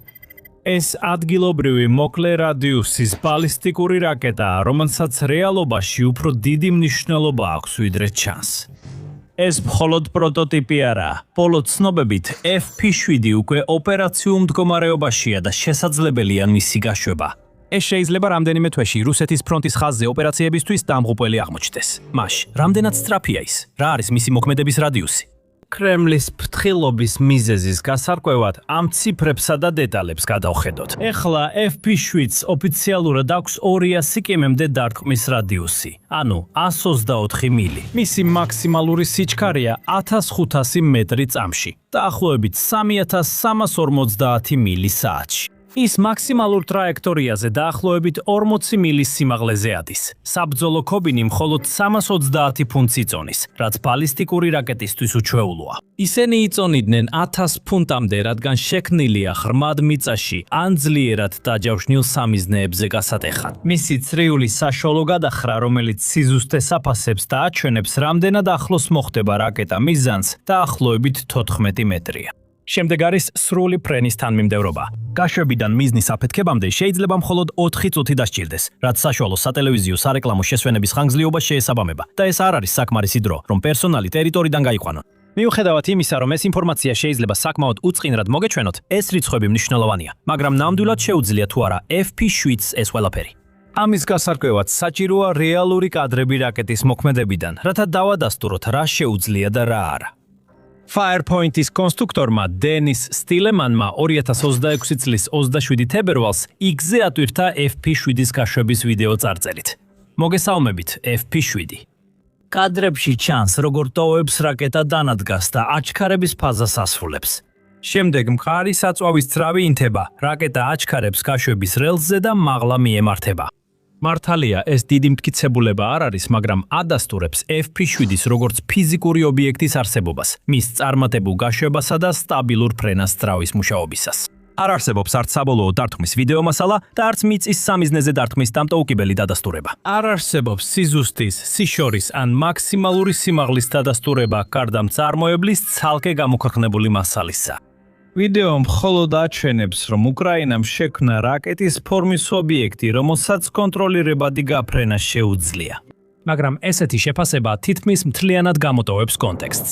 უკრაინის შიდა თავდაცვითი განვითარების ციკლი ისე არ მუშაობს, როგორც დასავლური შესყიდვების პროგრამა. არ არსებობს მრავალწლიანი სატესტო პროცესი, არც საკონგრესო დამტკიცების პროცედურა და არც წლების განმავლობაში სარაკეტო გამოცდები, მანამ სანამ პრეს-რელიზი გამოვა. ომის გაგრძელების გამო უკრაინულ თავდაცვით კომპანიებს ცეცხლის ქვეშ განვითარება სწრაფად დახვეწა და ინფორმაციის შერჩევითად გამჟღავნება უწევთ. FP5 ფლამინგომ იგივე გზით განვიცა და განვითარება. გამოცხადდა, მოკლედ წარადგინეს და მალე ოპერაციულად გამოიყენეს. საზოგადოებამ მისი საბრძოლო გამოყენების შესახებ ძირითადად უკრაინის პრეზიდენტ ვლადიმირ ზელენსკის მოგვიანებით გაკეთებული განცხადებიდან შეიტყო. FP7-ის გაშვების ვიდეოების გამოქვეყნება მიუთითებს, რომ პროგრამა განვითარებით გაცილებით წინაა, ვიდრე ეს ვიდეოები აჩვენებს. ის, რასაც უკრაინა აჩვენებს, ნამდვილად არ არის პროტოტიპი პირველ სატესტო გაშვებაზე. უფრო სავარაუდოა, რომ ეს არის სრული შესაძლებლობის გამოცხადება და ყველა მონაცემით შესაძლოა ეს მიზანმიმართულად იყოს გაკეთებული. რადგან ნაჩვენებია მხოლოდ გაშვების პროცესი, ის იმდენადაა დაცენზურებული, რომ რუსულმა მედიამ სწორი გზავნილი მიიღოს. კიდევ ერთი საფრთხე არსებობს, რომელზეც მათმა ტაქტიკურმა მრჩევლებმა უნდა იცოდნენ. და რადგან რაკეტა არასდროს ჩანს რაიმეს დამარქმელი, მისი გამოქვეყნება შესაძლებელია კონფლიქტის ორივე მხარის ყველა სოციალურ მედიაში, რათა აჩვენონ უკრაინის პოტენციალი და განვითარება. რატომ სჭირდებათ ახალი რაკეტა, თუ დრონები უკვე ანადგურებს რუსულ ძალებს? ამ კითხვაზე პასუხის მისაღებად გადავიდეთ რაკეტის მახასიათებლებზე და დავიწყოთ მანძილით. მითითებული 124 მილის სიშორე ყველაზე მეტად ქმნის არასწორ პირველ შთაბეჭდილებას. ინსტინქტურად, იმის გათვალისწინებით, რაც უკრაინამ შეძლო შორმანძილზე მოქმედი დრონებით, ჩნდება კითხვა, რატომ არის მოკლე რადიუსის რაკეტა მნიშვნელოვანი, როცა FP1 დრონებმა ნავთობის ინფრასტრუქტურას 1000 კილომეტრზე მეტ მანძილზე დაარტყეს საზღვრიდან. პასუხი ეხება სტრატეგიულ სიღრმისეულ დარტყმასა და ოპერაციულ ზუსტ დარტყმას შორის განსხვავებას და დროს. უკრაინის შესაძლებლობები ძირითადად ეფუძნება შორმანძილზე მოქმედ დრონებს, რომლებიც მიუხედავად ეფექტურობისა, ეს მათ ძალიან ნელებს ხდის, რის გამოც უკრაინის შორმანძილზე ოპერაციებს ხშირად საათები სჭირდება. ამ დროის განმავლობაში დრონი ძირითადად ავტონომიურად მიფრინავს წინასწარ დაპროგრამებული მარშრუტით სამიზნისკენ და ოპერატორებს ხშირად მცირე წარმოდგენა აქვთ, რა ხდება მანამ, სანამ დარტყმა ან წარმატებით დასრულდება, ან ვერა. მაგალითად, FP1, რომელიც რუსეთის სიღრმეში მდებარე ნავთობგადამამუშავებელი ქახნისკენ არის გაშვებული, შეიძლება თითქმის მთელი დღე ჰაერში იყოს. ეს ოპერატიულად შესაფერისია მისიებისთვის, როგორიცაა სტაციონარული ინფრასტრუქტურის განადგურება, საწარმოო ობიექტების დაზიანება და მომარაგების სათხოვების დარტყმა, რომლებიც ფრონტიდან შორსაა. სამიზნეები უძრავია და დრონის ნელი მიახლოება ამ ფაქტის გათვალისწინებით მართვადია. მაგრამ თავად ბრძოლის ველი საათის მიხედვით მოქმედებს. რუსული ჯავშან-სატანკო კოლონა, რომელიც შეტევისთვის იკრიბება, არ დაელოდება დრონის მისვლას. შენობაში მოწყობილი სარდლობის პუნქტი, რომელიც კონტაქტის ხაზიდან 50 მილით უკან მდებარეობს, შეიძლება საათობით დაკავებული იყოს და მერე უცებ დაცლდეს.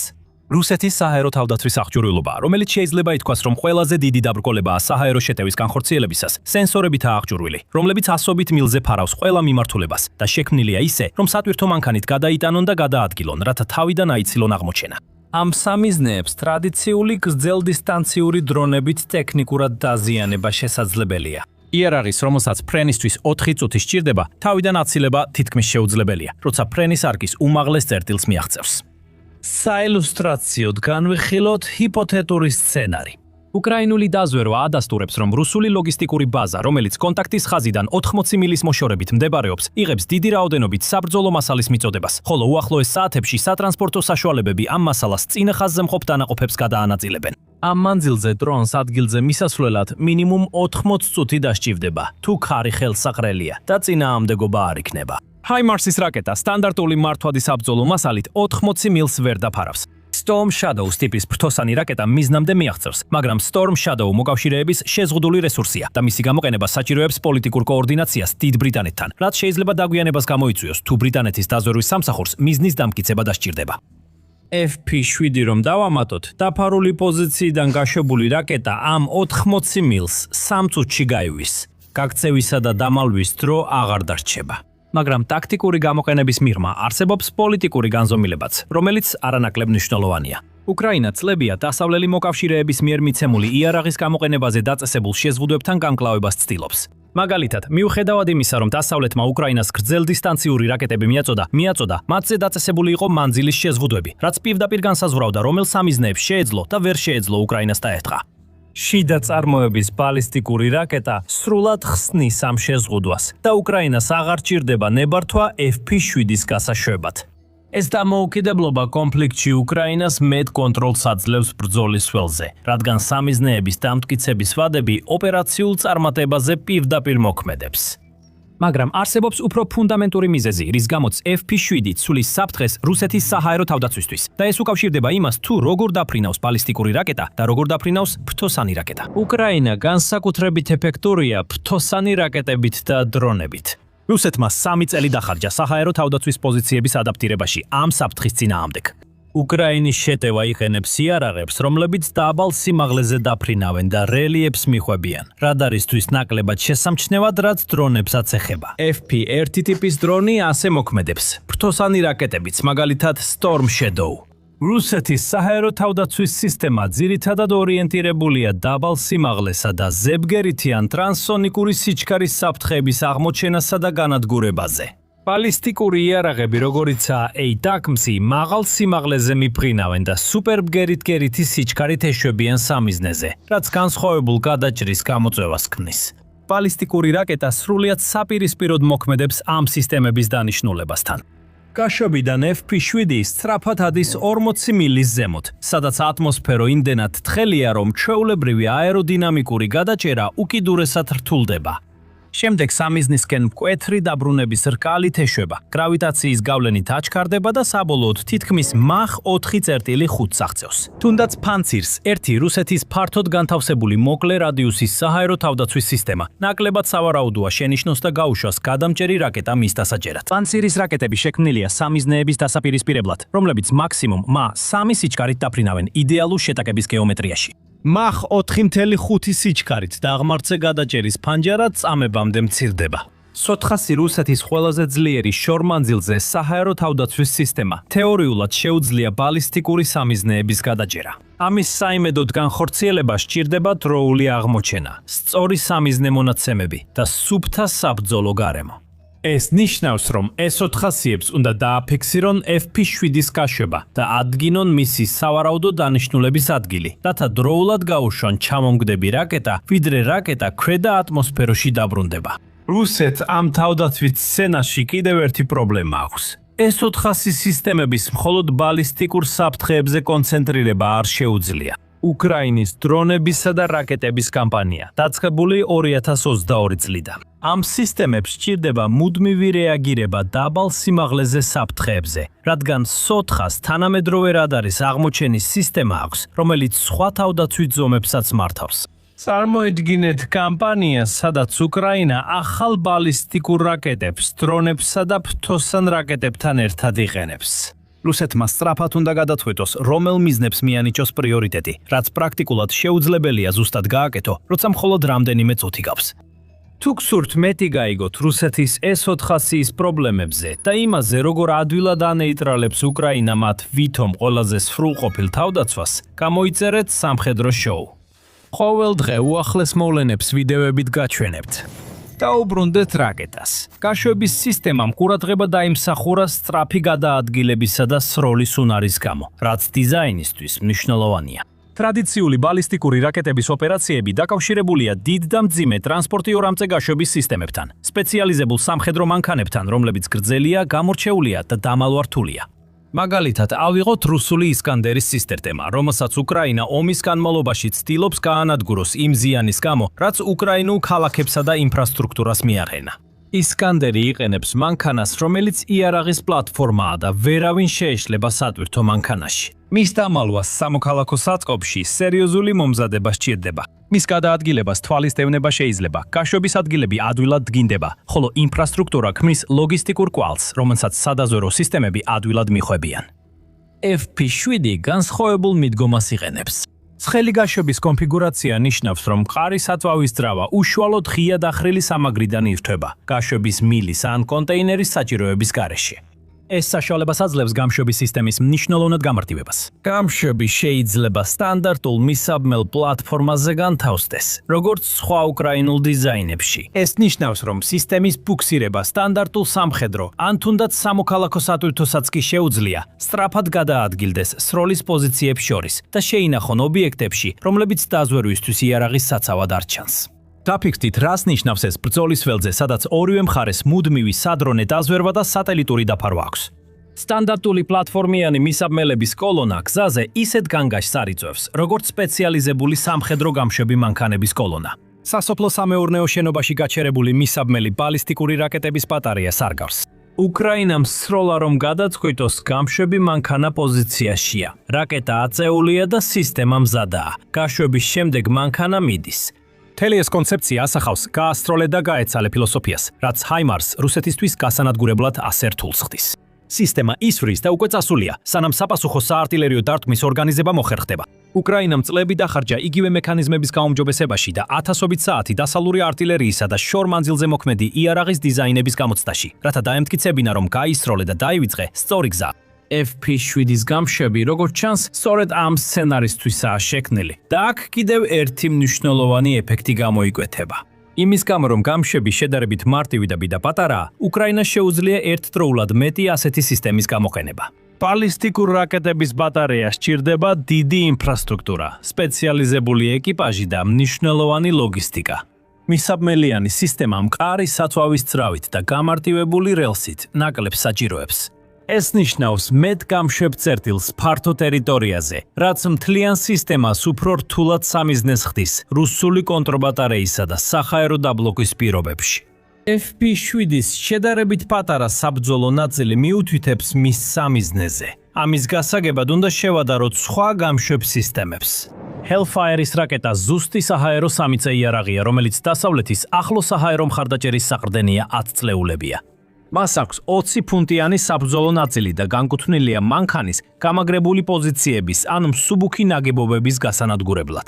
ერთ მხარესაა Storm Shadow-ის საკრუიზო რაკეტა, რომლის საბრძოლო ნაწილში 990 ფუნტი ასაფეთქებელია. შექმნილია გამაგრებული ნაგებობების, მიწისქვეშა ბუნკერების, ძლიერ გამაგრებული სამეთაურო ობიექტებისა და ღრმად ჩამარხული ინფრასტრუქტურის გასანადგურებლად. FP7 შუაშია. ეს შემთხვევითობა არაა. 46 ფუტის შეცდომის ალბათობა მიუთითებს, რომ რაკეტა სტრუქტურების განადგურებისთვისაა და არაერთი პატარა სამიზნესთვის.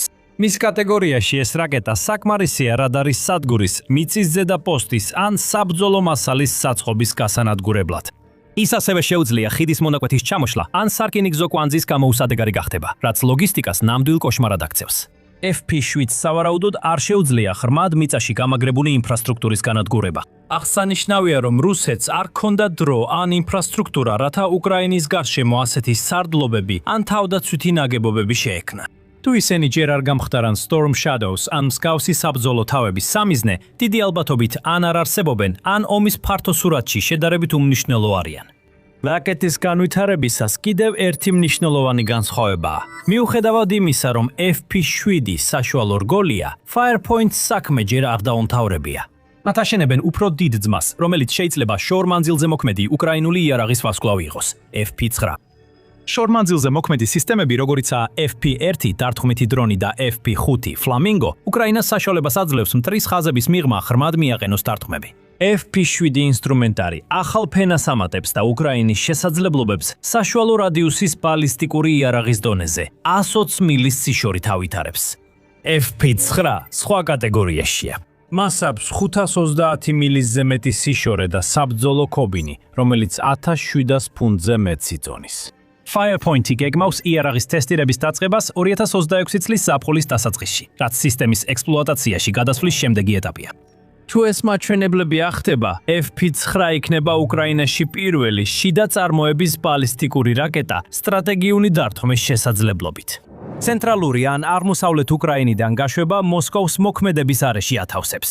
აღმოსავლეთ უკრაინის კონტაქტის ზონიდან გაშვება მისცემს საშუალებას დაუმიზნოს რუსულ სამხედრო ობიექტებს, ლოგისტიკურ ცენტრებსა და სამრეწველო დაწესებულებებს ოკუპირებულ ტერიტორიებზე, ასევე რუსეთის სამხრეთის ნაწილებს. FP7 ძირითადად გაფართოებული მაგალითია, თუ რა შეიძლება მიაღწიოს შიდა წარმოებამ და დიზაინმა.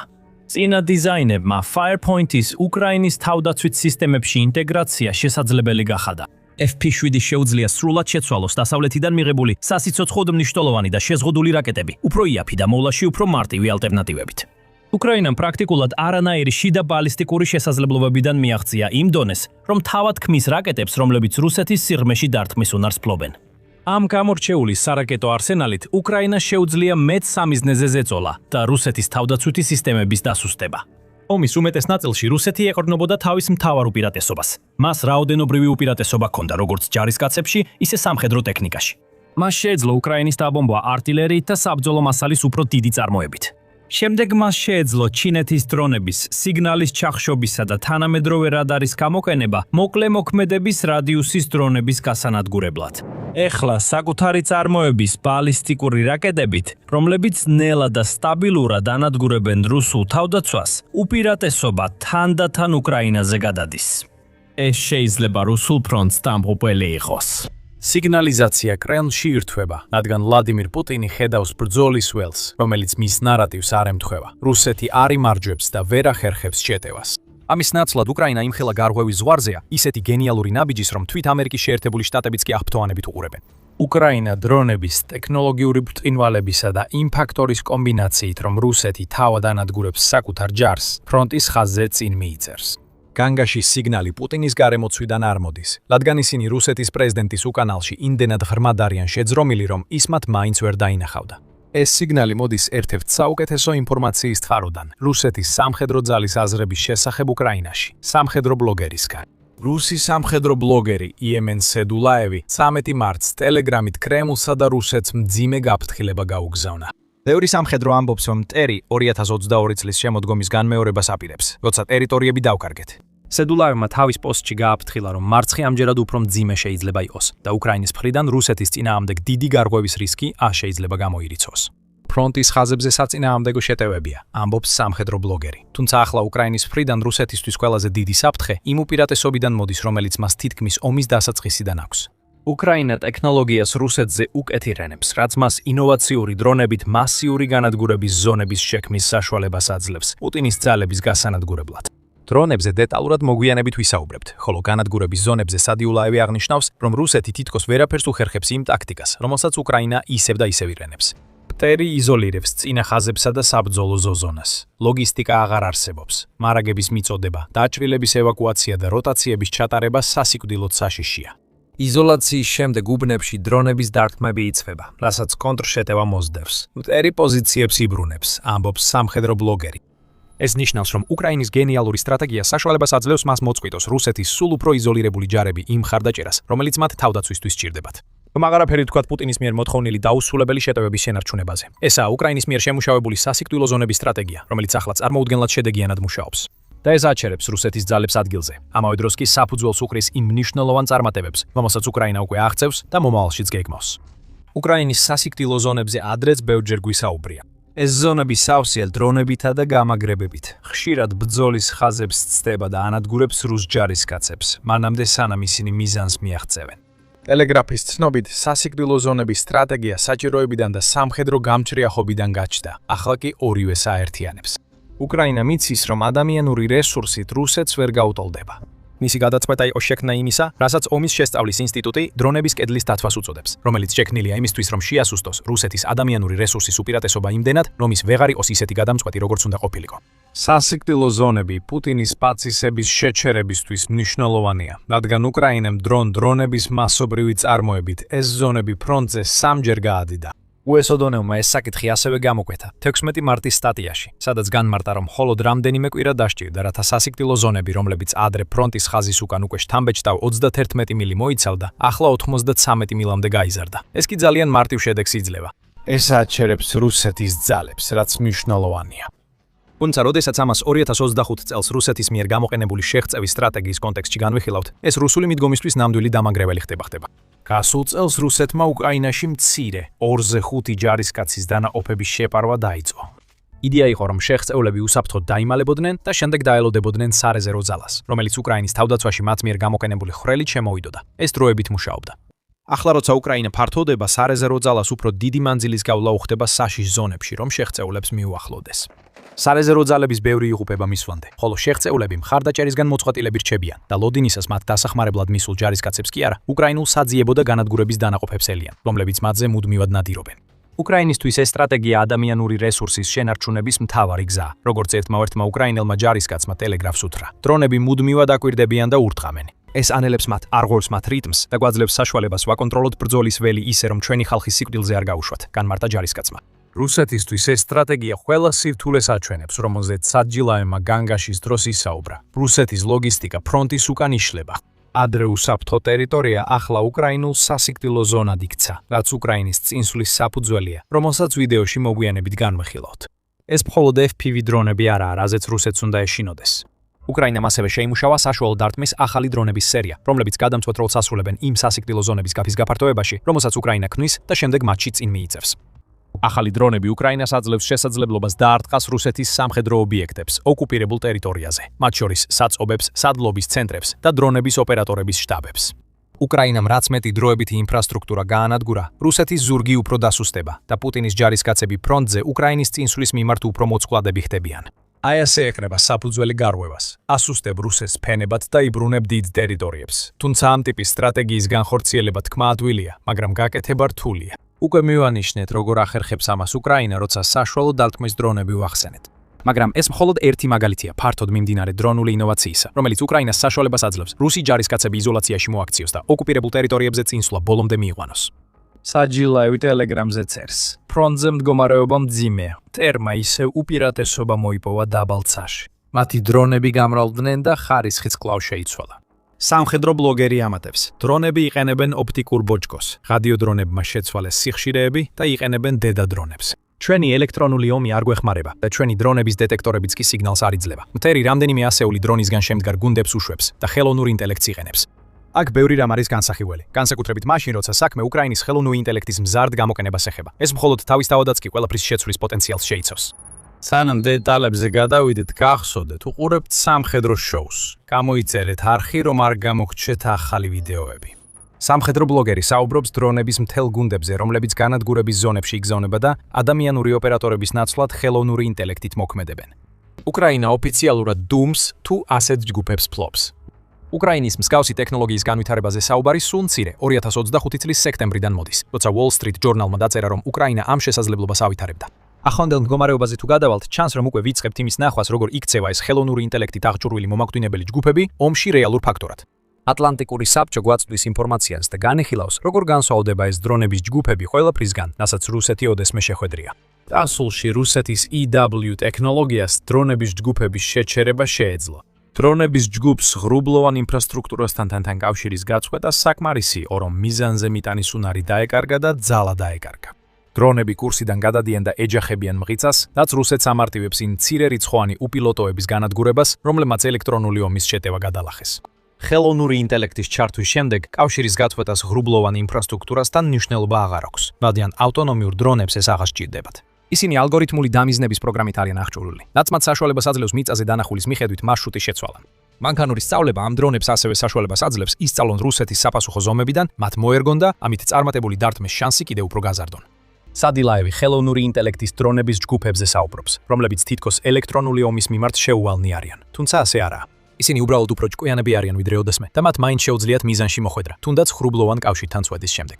უკრაინა აქტიურად იყენებს ტექნოლოგიურ უპირატესობას რუსეთის წინააღმდეგ, რაც რუსი პესიმისტი სამხედრო ბლოგერების აზრით გარდამტეხი შეიძლება იყოს. უკრაინა აქტიურად მონაწილეობს ხელოვნური ინტელექტის გაწვრთნაში თავისი დრონებისთვის.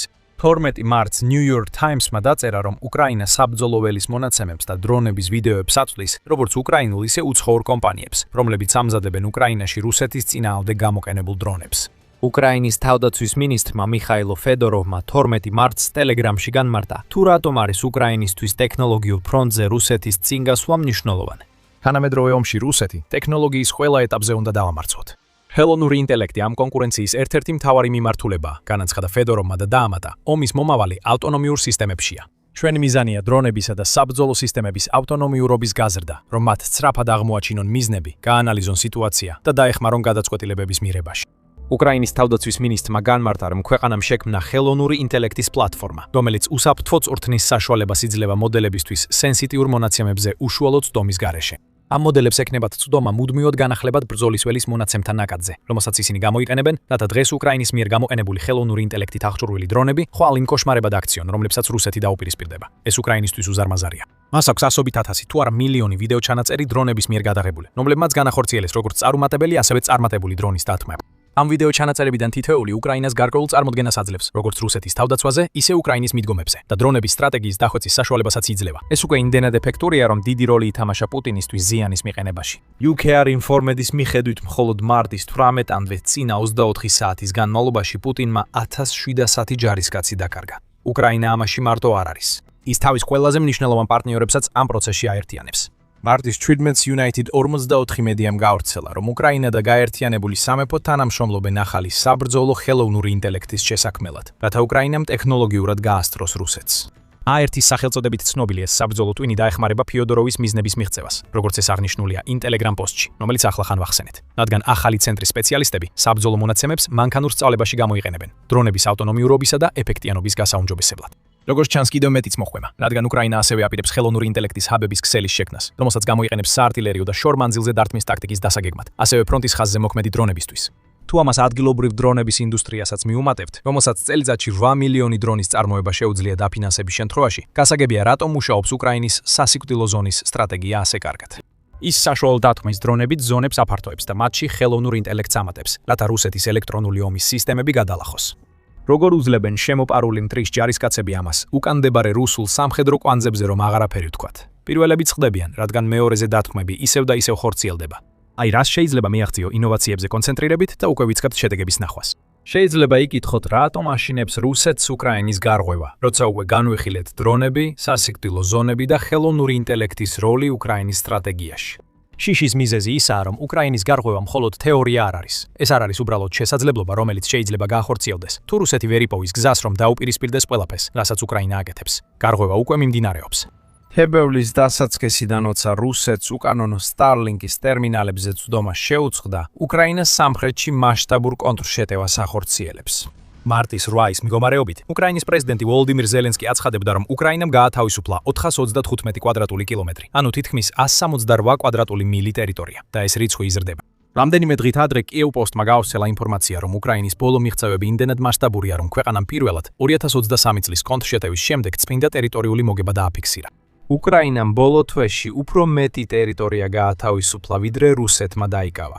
ერთი შეხედვით ეს გარღვევები ხდება იმიტომ, რომ უკრაინას სჭირდება რუსეთის გეგმების ჩაშლა გაზაფხულისა და ზაფხულის შეტევისთვის, რომელიც როგორც ჩანს, დონეცკისა და ზაპორიჟიას მიმართულებით იგეგმება. რუსეთი ამ შეტევისთვის ცუდ მდგომარეობაშია და თავადაა დამნაშავე. რატომ? ნახეთ ვიდეოს ბოლომდე. მაგრამ ამჟამად რასაც შეიძლება ვხედავდეთ არის ის, რომ უკრაინა აცნობიერებს, რომ შეტევა, რომელიც დაიწყო რუსეთისთვის გაზაფხულისა და ზაფხულის სრული გეგმის განხორციელების ახღვეთის მიზნით, სინამდვილეში ბევრად მეტ დაცვას იძლევა. რუსეთის სუსტი თავდაცვა სწრაფად დაეცა უკრაინის კონტრშეტევის ფონზე, რაც აჩვენებს, რამდენად ცუდად იმუშავა პუტინის ინფილტრაციის სტრატეგიამ და რამდენად კარგად გამოიყენა უკრაინამ თავისი დრონები ამ ინფილტრატორების მოსაცილებლად. უკრაინა აფართოებს განადგურების ზონებს. კონტრშეტევაში დრონები რუსეთის ზურგში ახორციელებენ დარტყმებს, ხოლო სახმელეთო ძალები წინ მიიწევენ. უკრაინა ახლა საკუთარ მიღწევებს გადახედავს თავს და იფიქრებს. დავიბრუნეთ ბევრი, შეგვიძლია კიდევ მეტი. უკრაინამ დაამტკიცა, რომ რუსეთის გამარჯვება არაა აუცილებელი და ახლა უფრო დიდი გარღვევაც შესაძლებლად გამოიყურება. სწორედ ეს გახდა ასეთი დიდი შეშფოთების მიზეზი კრემლში, განსაკუთრებით რუსეთის სამხედრო ბლოგერების წრეებში. უკრაინის შეტევამ დაანგრია ფრთხილად აგებული ნარატივი და მისმა ტექნოლოგიურმა უპირატესობამ შესაძლებელი გახადა, რომ კონტრშეტევა გამხდარიყო წინაპირობა იმისა, რომ უკრაინამ განახორციელოს ის, რაც უკვე უფრო ფართო მასშტაბზე ომის დამამთავრებელ სტრატეგიად გამოიყურება. და მით უბრუნდებით იმას, რაც ცოტა ხნის წინ ვახსენეთ. მიუხედავად იმისა, რომ უკრაინა ბრწყინვალედ მოქმედებდა არსებული საბრძოლო ვითარების შექმნაში, რუსეთმა ამაში საკმაოდ დიდი წვლილი შეიტანა. ვლადიმირ პუტინის სასტიკი დამოკიდებულება სამხედროების მიმართ რუსეთს ასუსტებს და სულ უფრო შესაძლებელს ხდის უკრაინის კონტრშეტევებსა და შესაძლო გარღვევას.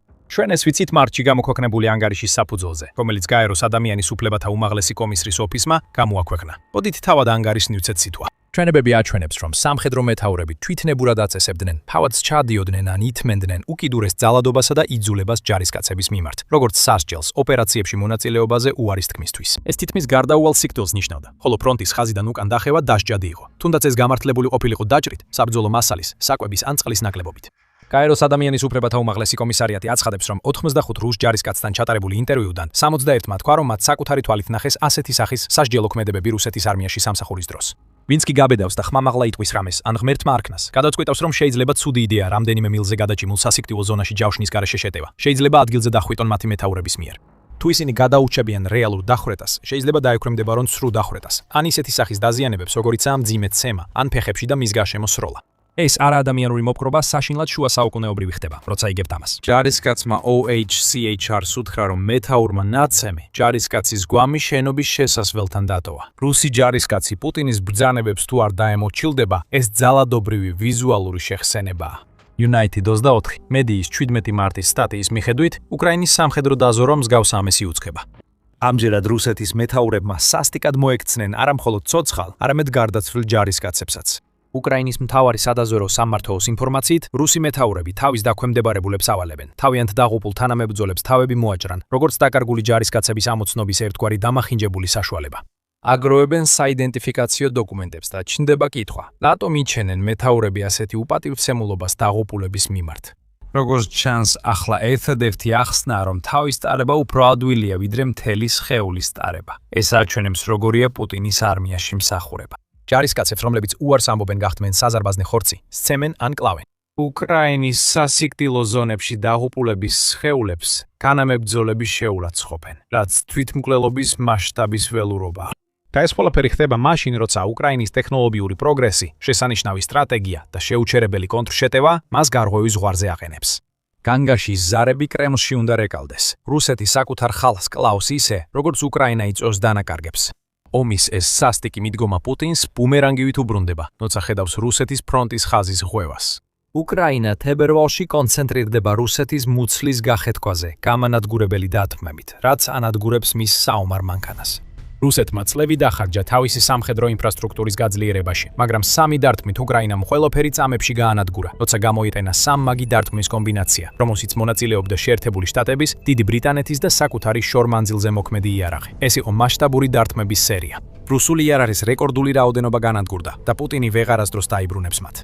უკრაინის თქმით, ეს ხშირად მოხდებოდა, რომ მოკავშირეებს მცირე დახმარება გაეწიათ. ჯერ დარტყმებს განვიხილავთ. შემდეგ კიევის აზრით, რა დაეხმარება მას მომავალში კიდევ უფრო მეტი რეკორდის მოხსნაში, ავხსნით. 9 მარტს კიევის პოსტმა გამოაქვეყნა ანგარიში უკრაინის რუსეთის წინააღმდეგ სამმაგ დარტყმაზე, 6-დან 8 მარტამდე. სამმაგი დარტყმა, რომელიც ყველა ოკუპირებულ უკრაინულ ტერიტორიებზე რუსეთის მიერ მოწყობილ ობიექტებს შეეხო, სულიად გაანადგურა რუსეთის შორმანძილზე მოქმედი დრონების სტრატეგია, რადგან გაანადგურა ის ადგილები, რომლებიც პუტინის შაჰიდის ტიპის თავდასმეთი დრონების გამოყენებისთვის აუცილებელია. უკრაინამ გადაწყვიტა დრონები წყაროზე გაენადგურებინა და არა მათი ჩამოგდება რუსების გაშვების შემდეგ, ანუ ისროლა მშვილდოსანი და არა ისრები. და ამ ყველაფერში საუკეთესო ის არის, რომ უკრაინამ ამ დარტყმების განსახორციელებლად თავისი ახალი იარაღი, ასეშევსა და დიდი ბრიტანეთის მიერ მიწოდებულ ერთ-ერთ ყველაზე ძლიერ იარაღთან ერთად გამოიყენა. პირველ რიგში გადავდივართ უკრაინის დონეცკის რეგიონში, რომელიც პუტინის სამიზნეა მისი შეჭრის დაწყებიდანვე. ნაწილობრივ იმიტომაც, რომ ამ რეგიონში მილიარდობით თუ არა ტრილიონობით დოლარის მინერალური სიმდიდრეა. ოკუპირებულ დონეცკში 7 მარტის წინაღამეს მასიური დარტყმების ტალღა მოხდა. შენობების ინტერიერები აფეთქდა, მეორადი აფეთქებები გამოიწვია, რამაც ხანძრები გააჩინა და დონეცკის აეროპორტთან ახლოს მდებარე სამრეწველო შენობები გაანადგურა.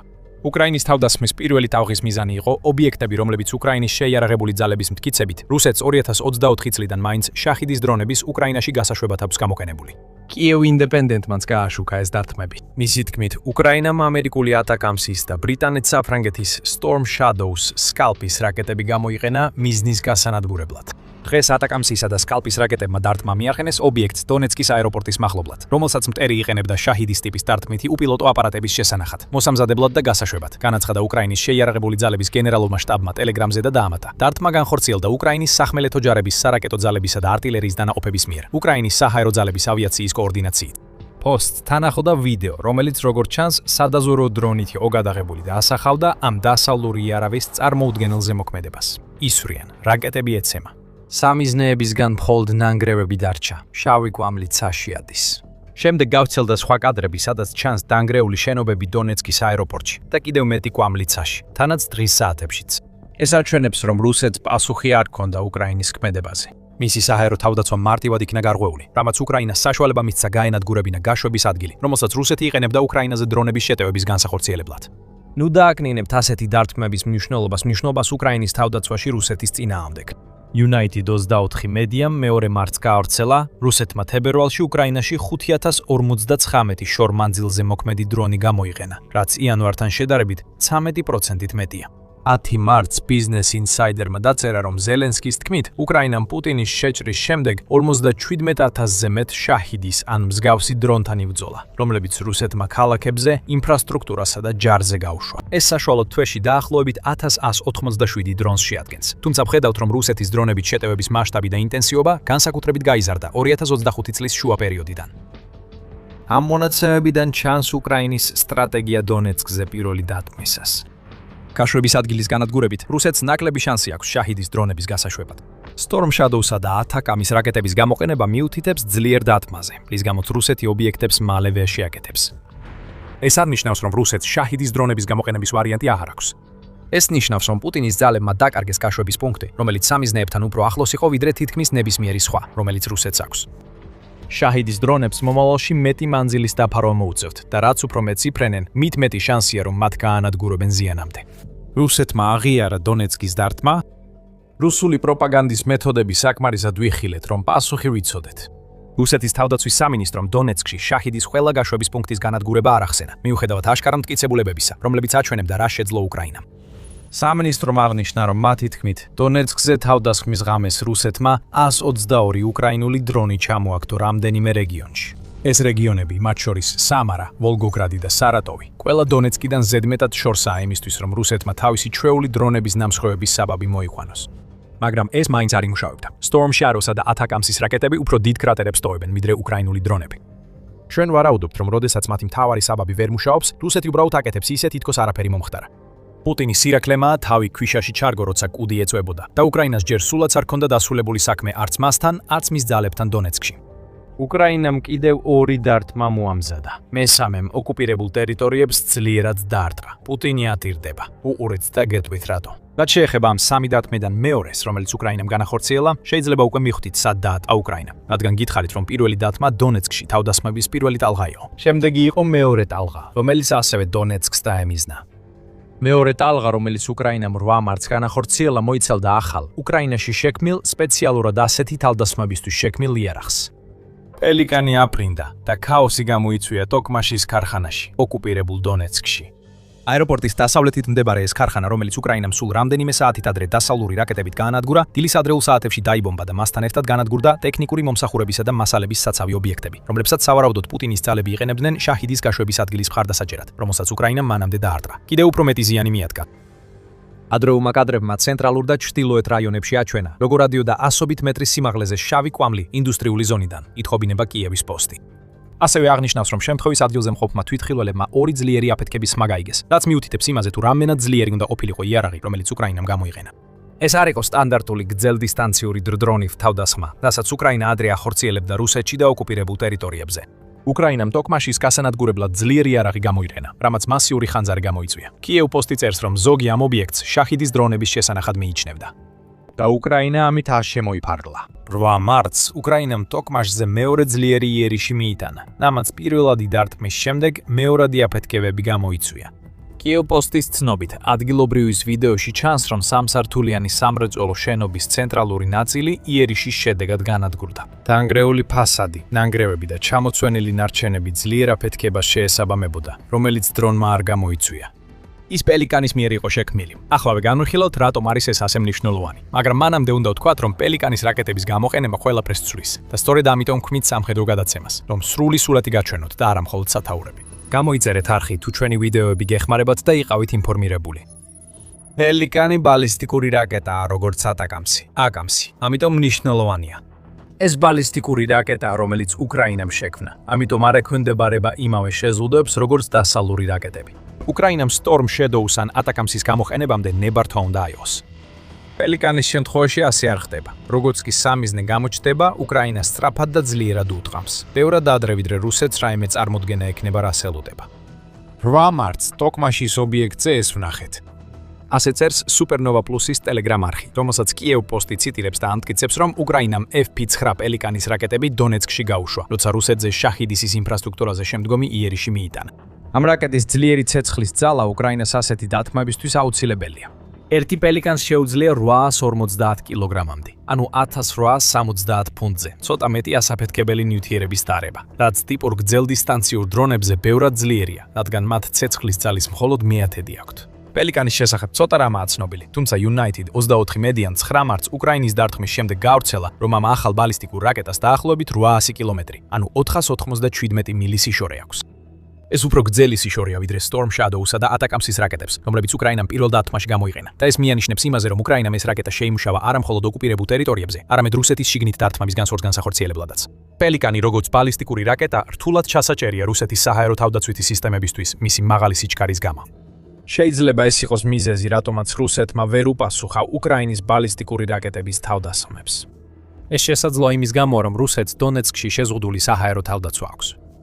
უკრაინა ამტკიცებს, რომ პუტინის შეჭრის შემდეგ თითქმის 1330 რუსული საჰაერო თავდაცვითი სისტემა გაანადგურა და ამ მასშტაბური განადგურების შედეგი უკვე ჩანს, რადგან უკრაინას ტოკმაში მსგავსი დათმობის განხორციელება უფრო უადვილდება, მაგრამ ეს მთავარი საკითხი არ არის. დონეცკზე მეორე დათქმის მთავარი ამბავი ისაა, რომ უკრაინას ახლა საკუთარი ბალისტიკური რაკეტები აქვს.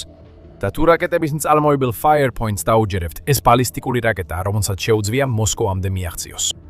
ოდას შორის უკრაინამ მეორე ტალღის დროს მხოლოდ ტოკმაში კი არ დაათხა. უკრაინის სპეციალური ოპერაციების ძალები ამბობენ, რომ მათი ოპერატორები მონაწილეობდნენ სპეცოპერაციაში, რომლის შედეგადაც განადგურდა 3 პანცირ S1-ის საჰაერო თავდაცვის სისტემა, რომლებიც იმ მარშრუტებს ფარავდნენ, რომლებსაც უკრაინის რაკეტები იყენებდნენ. ნუ ღელა, ახლავე მივდივართ სამმაგი დარტყმის გადამწყვეტ დარტყმაზე.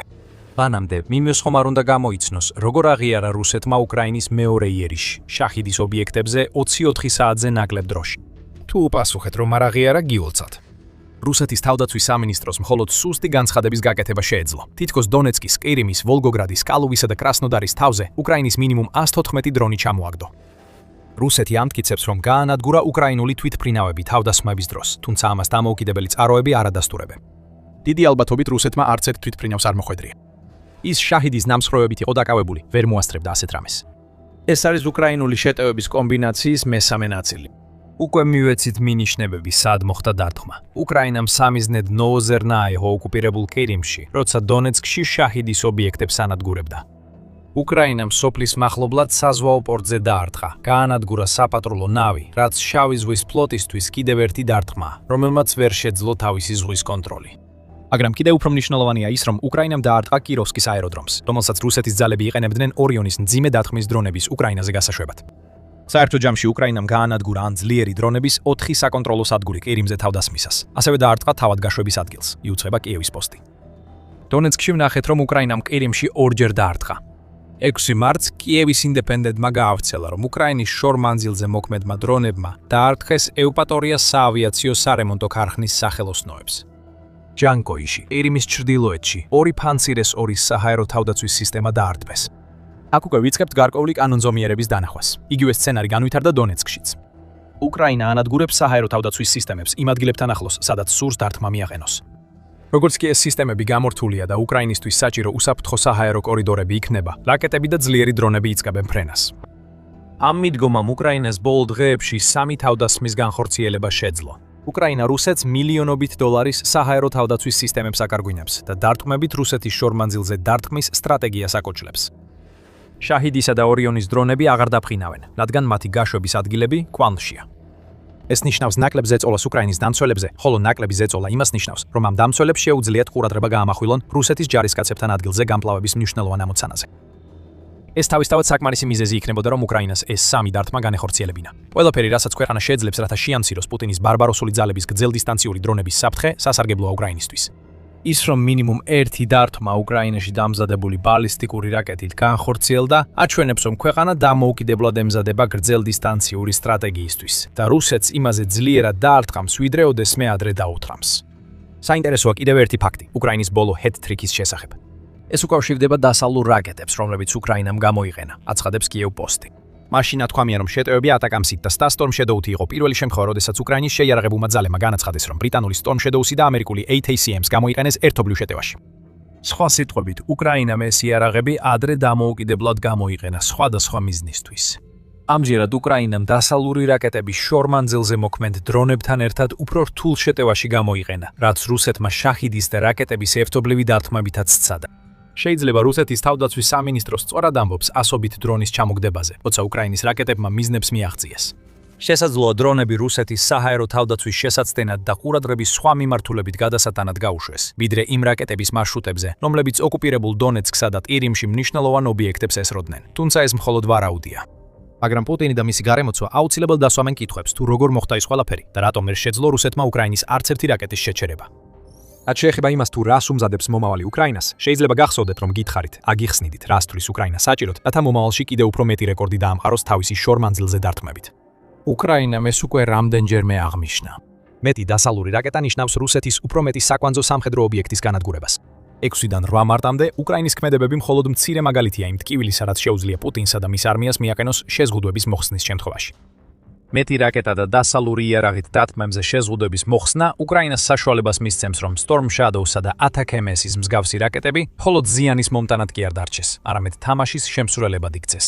სამწუხაროდ უკრაინისთვის კოლექტიური დასავლეთი ჯერ კიდევ ოკმანობს. მიუხედავად იმისა, რომ უკრაინამ თხოვნით მიმართა ისეთ ქვეყნებს, როგორიცაა აშშ, დიდი ბრიტანეთი, საფრანგეთი და თუნდაც გერმანია, იმ რაკეტების მიმწოდებლები, რომლებიც უკრაინამ განმოიყენა ჩვენ მიერ განხილული დარტყმებიდან სულ მცირე ერთში, ფრთხილობენ და არ ჩქარობენ კიდევ უფრო შორს წასვლას. ისინი არ სურთ დაძაბულობის ესკალაცია რუსეთთან. ამიტომაც არ აწვდიან თავიანთ რაკეტებს ისეთ რაოდენობაში, რომ უკრაინამ შეძლოს ბევრად უფრო სერიოზული ზიანის მიყენება, ვიდრე უკვე ვიხილეთ. ამის მიღება უკრაინისთვის რთულია. მაგრამ უკრაინა მაინც გააგრძელებს მეტის მოთხოვნას და პელიკანისა და სხვა შორ მანძილზე მოქმედი იარაღების განვითარებით ნაწილობრივ აანაზღაურებს იმას, რასაც ქვეყნის ზოგიერთი მოქალაქე დასავლეთის არასაკმარის მხარდაჭერად მიიჩნევს. აფართოებაზე ფიქრობს უკრაინა, წერს დავით კირიჩენკო Forbes-ის 10 მარტის სტატიაში. და სწორედ ამ შორ მანძილზე მოქმედი კამპანიის გაფართოებას ვიხილავთ უკრაინის მხრიდან, რაც უფრო წინ წავა 2026 წელი. კირიჩენკო აღნიშნავს, რომ უკვე ვიხილეთ, როგორ დაარტყა უკრაინამ წელს რუსეთში 1300 კილომეტრის, ანუ თითქმის 807 მილის სიღრმეში. ის ამატებს, რომ ახლა უკრაინა უფრო ღრმად ურტყამს რუსეთს მისივე ტერიტორიაზე, იმ იარაღით, რომელსაც უფრო მეტი ძალა აქვს, ვიდრე წარსულში გამოყენებულ შორ მანძილზე მოქმედ დრონებს. მილიონობით დოლარი დაიხარჯა სარაკეტო ინდუსტრიაში, რომლის შედეგია პელიკანი, რომელმაც რუსეთს ზიანი მიაყენა. მეტი კიდევ იქნება. მოიცავს თუ არა ეს. როგორც უკრაინას იმედი აქვს მეტ დასავლურ რაკეტებსაც, პუტინი უკვე გაფრთხილებულია. ყველაფერი, რაც რუსეთს აქვს და უკრაინიდან 1000 მილის რადიუსშია, სამიზნედ იქცა. ამჯერად შაჰიდის ობიექტები უკრაინის ოკუპირებულ რეგიონებში იყო. შემდეგში უკრაინის ბალისტიკურმა რაკეტებმა და დრონ კრუიზების ჰიბრიდებმა შესაძლოა რუსეთში უფრო დიდი სამიზნეები ამოარჩიონ. 4 წელზე მეტი ხნის განმავლობაში პუტინი და მისი კრემლის თანამზრახველები რუსეთის ადამიანური რესურსის უპირატესობას ეყრდნობოდნენ უკრაინაში წარმატების მისაღწევად. ეს რუსეთმა ადამიანთა ბრძოლად მიიჩნია და პუტინს ჯერ კიდევ ბევრი ხალხი ხავს, რომ ხორცაკებში შეაკაროს. მაგრამ უკრაინამ ომი თავდაყირა დააყენა. ადამიანებს შესაძლოა მალე შემოუერთდნენ AI ჰუმანოიდი რობოტები, რომლებიც ადამიან ჯარისკაცებს გვანან და მათსავით იქცევიან, თუმცა არა ადამიანურები არიან. რუსეთი იტყვის, რომ ასეთი რობოტი ჯარისკაცები ომში არასდროს უნდა იქნას გამოყენებული, მაგრამ უკრაინა მათ იყენებს, რადგან ასე უნდა მოიქცეს თუ უნდა შეაჩეროს პუტინის გააფთრებული შეტევა. 2026 წლის თებერვალში ამერიკულმა ფაუნდეიშენმა უკრაინაში საოცარი მიწოდება განახორციელა. ეს იყო ორი იარაღი, რომლებიც უკრაინას ადრე არასდროს გამოუყენებია რუსეთის წინააღმდეგ. ფაუნდეიშენმა არც დრონები, არც ახალი ტიპის რაკეტა და არც ისეთი დახვეწილი შაშხანა არ გაგზავნა, რომლითაც უკრაინელ ჯარისკაცებს პუტინის მოთარეშე ძალები სათითაოდ გაენეიტრალებინათ. არა, მიწოდება იყო ჰუმანოიდი რობოტების წყვილი, სახელად Phantom Mark I, რომლის გამოცდაც ორგანიზაცია სურს უკრაინამ ფრონტის ხაზზე რუსეთის წინააღმდეგ გამოიყენოს. ეს ჯერჯერობით უკრაინაში ნანახი სულ უფრო ავტომატიზებული ომის ბუნებრივი გაგრძელებაა. კომპანიის თანადამფუძნებელი მაიკ ლებლანი ამბობს, რომ Phantom Mark I შთამბეჭდავიცაა და საშიშიც. ადამიანს გავს, მაგრამ მთლიანად შავია. ეს რობოტია, დადის როგორც რობოტი და განვითარებით შეძლებს ყველაფერს, რასაც სამხედრო აკეთებს. Phantom Mark I ხელოვნური ინტელექტით შეუძლია ისწავლოს ყველაფერი, რაც უკრაინის ბრძოლის ველზე ყველამ, უახლესი ახალწევრიდან ყველაზე სპეციალიზებულ ჯარისკაცამდე ისწავლა. თუ ეს რობოტი იმუშავებს როგორც კომპანია ელის, ის შეიძლება გახდეს პასუხი იმ დიდ პრობლემაზე, რომლის წინაშეც უკრაინა პუტინის შეჭრის შემდეგ დგას. ამ პრობლემას მოგვიანებით დაუბრუნდებით. წამოვიდგინეთ თავი რუსი ჯარისკაცის ადგილას. როგორც ათასობით შენამდე და კიდევ უფრო მეტი, ვინც შენს შემდეგ მოვა, შენს წინაშე დაატენეს ბრძანება, რომ გაიარო ერთ-ერთ უზარმაზარ 15 მილზე მეტ სიგრძის სასიკვდილო ზონაში, რომელიც უკრაინამ შექმნა. უმეტესობა ვერ გადარჩება, მაგრამ შენ გაქვს გეგმა. შენ გამოიტენებ თვალებს, ყურებს და ყველა შესაძლო საფარს, რომელსაც იპოვი გასაღწევად. შენ ნელა მიდიხარ, ზოგჯერ საათობით იმალები, სანამ დრონების ბზუილი არ ჩაივლის. ყოველდღე წინ მიდიხარ, უკრაინის მფრინავ სიკვდილს თავს არიდებ და მიზანს აღწევ. ზათხარ შეტევის დასაწყებად რამდენიმე შენს ამხანაგთან ერთად, რომლებმაც ასევე შეძლეს აქამდე მოსვლა. მაგრამ სწორედ მაშინ ხედავ მას. თავიდან შორსაა, მაგრამ უშიშრად გიახოლდება. საფარში შესვლამდე რამდენიმე ჯერ ისვრი. გამოხედავ და ხედავ, რომ ის ისევ მოძრაობს, ეხლა უკვე უფრო ახლოს. ის თითქმის ადამიანივით გამოიყურება, მაგრამ რაღაც ისე არ არის. როცა ის ახლოს მოდის, ხედავ, რომ ამ ჯარისკაცს ღამესავით შავად შეღებილი ფოლადის კანი აქვს. მის სახეზე მხოლოდ მუქი მინის ვიზორს ხედავ, რაც სამეცნიერო ფანტასტიკურ ფილმებს გახსენებს. შეიძლება Kyle Reese-ის სიტყვები გაგახსენდეს, როცა კიდევ ისვრი და ხვდები, რომ ეს ურჩხულს არაფერს აკლებს. მასთან ვაჭრობა შეუძლებელია და გონევრული არგუმენტიც არ ჭრის. ის არ გძნობს სიბრალუს, სინანუს, შიშს და არასდროს გაჩერდება სანამ არ მოკლავს. ამ სიტყვების სიმართლეს მალე იგრძნობ. Phantom Mark ნუდ შენს წინ არის. შიში და გაოცება გიპყრობს, მაგრამ ვერაფერს აკეთებ მის შესაჩერებლად. ბოლო ამოსუნთქვებით უყურებ, როგორ აგრძელებს რობოტი ნელას სვლას თავისი შემდეგი სამიზნისკენ, უგრძნობი და შეურყეველი. დამანგრეველი მინიშნება მომავალზე, რომის გამკლავებასაც თითქმის შვებით უტოვებ პუტინის დანარჩენ მარიონეტებს. დრამატული არა, Phantom Mark I-ში უკრაინას ორი რობოტი ჰყავს, რომლებსაც შეუძლიათ სამეცნიერო ფანტასტიკის საშინელი ისტორიები რუსი ჯარისკაცებისთვის რეალობად აქციონ. ამ შემზარავი ახალი მანქანის მახასიათებლებს ავლენს UKR Informi და ისინი გვიყვებიან ისტორიას ახალი ჰუმანოიდური იარაღის შესახებ, რომელიც შექმნილია იმისთვის, რომ მაქსიმალურად რეალურს დაემსგავსოს და ამავე დროს უკრაინას მისცეს უპირატესობები, რომლებსაც უსულო მანქანა ფლობს რუსი ოკუპანტების წინააღმდეგ. Phantom Mark პირველი სიმაღლეა 1.8 მეტრი, 5 ფუტი და 11 დუიმი. წონა კი 80 კგ, 176 ფუნტი. რაც თითქმის სპორტული მონაცემების აღწერას გავს, ამას ამყარებს რობოტის სვლის სიჩქარე, რომელიც მილიტანი მთქვა, რომ არის 1.7 მეტრი წამში, ანუ დაახლოებით 3.8 მილი საათში. კიდევ ერთხელ, ეს ზუსტად შეესაბამება იმას, რასაც საშუალო ჯანმრთელი ადამიანისგან ელოდებით. მაგრამ განსხვავება იწყება იმაში, რასაც ეს რობოტი ატარებს, თუ არ გავითვალისწინებთ მის შავ ფოლადის კანს და ყველაფერს მხედველ ვიზორს. ის რაც არც კი ეცოდინებათ რუს ჯარისკაცებს, რომლებიც მის შემაშფოთებელ სიარულს უყურებენ, სანამ უკვე ძალიან გვიანი არ იქნება, არის ის, რომ Phantom Mark I-ის შეუძლია 40 კილოგრამის, ანუ დაახლოებით 88.2 ფუნტის ტვირთის გადატანა. ამ ტვირთის ტევადობას ახლა უკრაინა მარაგებისთვის იყენებს, რომელსაც მისი რობოტი გადააქვს. თუმცა ეს ასევე ქმნის ბევრად უფრო დიდი შესაძლებლობების პოტენციალს. დღეს Phantom Mark I მიდი დაზვერვასა და მარაგების მიწოდებაში გამოიყენება. ხვალის შეიძლება იყოს მოსიარულე ბომბი ან უძრავი ჯარისკაცი, რომელსაც შეუძლია რუსულ პოზიციაზე სროლა, მაშინ როცა ტყვიები მასზე უშედეგოდ ეცემა. Phantom Mark I ხელოვნური ინტელექტით მუშაობს, ტერმინატორთან შედარებით. მიუხედავად იმისა, რომ ინტეგრირებული ხელოვნური ინტელექტის შესახებ ბევრი არ ვიცით, ეს მიუთითებს, რომ უკრაინის ჰუმანოიდურ რობოტს კულისებში მყოფი ჯარისკაცი, რომელიც მის ყოველ მოძრაობას აკონტროლებს, აღარ სჭირდება. მოქმედების რადიუსის და ოპერატორის შესაძლებლობების საკითხები შეიძლება საერთოდ აღარ იყოს მნიშვნელოვანი. დაახლოებით ისე როგორც კრემლში პუტინს წინ აღუდგება ნებისმიერი ადამიანი, რადგან ხელოვნურმა ინტელექტმა და Phantom Mark I-მა შესაძლოა მისცეს რობოტს დამოუკიდებლად გადაადგილების და ბრძოლის ველზე საკუთარი მიზნების არჩევის შესაძლებლობა. უკრაინის ხელოვნური ინტელექტით აღჭურვილი დრონები ფრენისასაც ამოიცნობენ და მიზანში იღებენ ობიექტებს, რაც მათ ბრძოლის ველზე სახიფათოსა და ადაპტირებულს ხდის. ეს პოტენციალია, რასაც უკრაინის ახალი რობოტი გვთავაზობს. ამჟამად Phantom Mark I-ის უფრო უცხინარი ამოცანებისთვის იყენებენ, ვიდრე რუსი ჯარისკაცების დევნა და მოკლა.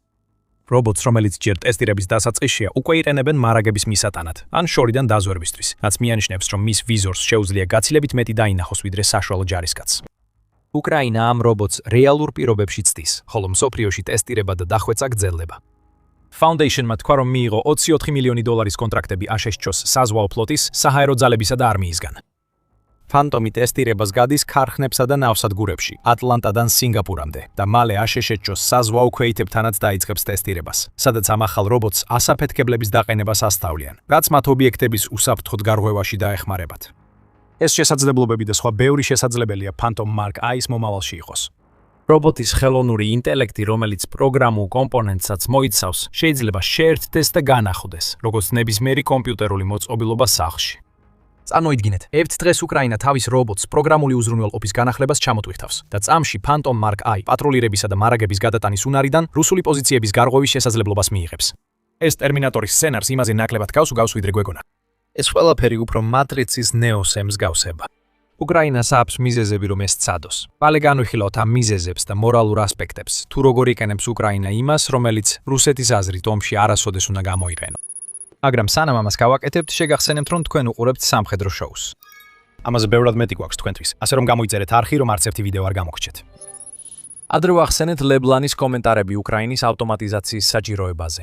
ის ამ განცხადებებს ავითარებს Time-ისთვის მიცემულ ინტერვიუში, სადაც ხსნის თუ რას ხედავს Phantom Mark I-ისთვის აშშ-ს სამხედრო ძალებში. რამდენი 50 კალიბრიანი იარაღი, კუმპკარ მტყორცნი და ჰამვი გვაქვს. ლებლანი აცხადებს, რომ გჭირდება რაღაც, რაც ყველა ამ სისტემასთან შეძლებს ურთიერთობას. ამიტომ ჰუმანოიდის ყოლა ფაქტობრივად აშშ-ის მთელ სამხედრო სისტემაზე წდომას ხსნის. იგივე ეხება უკრაინასაც, სადაც რუსეთმა შეჭრის პირველივე დრიდან ცოცხალი ძალის პრობლემა შექმნა.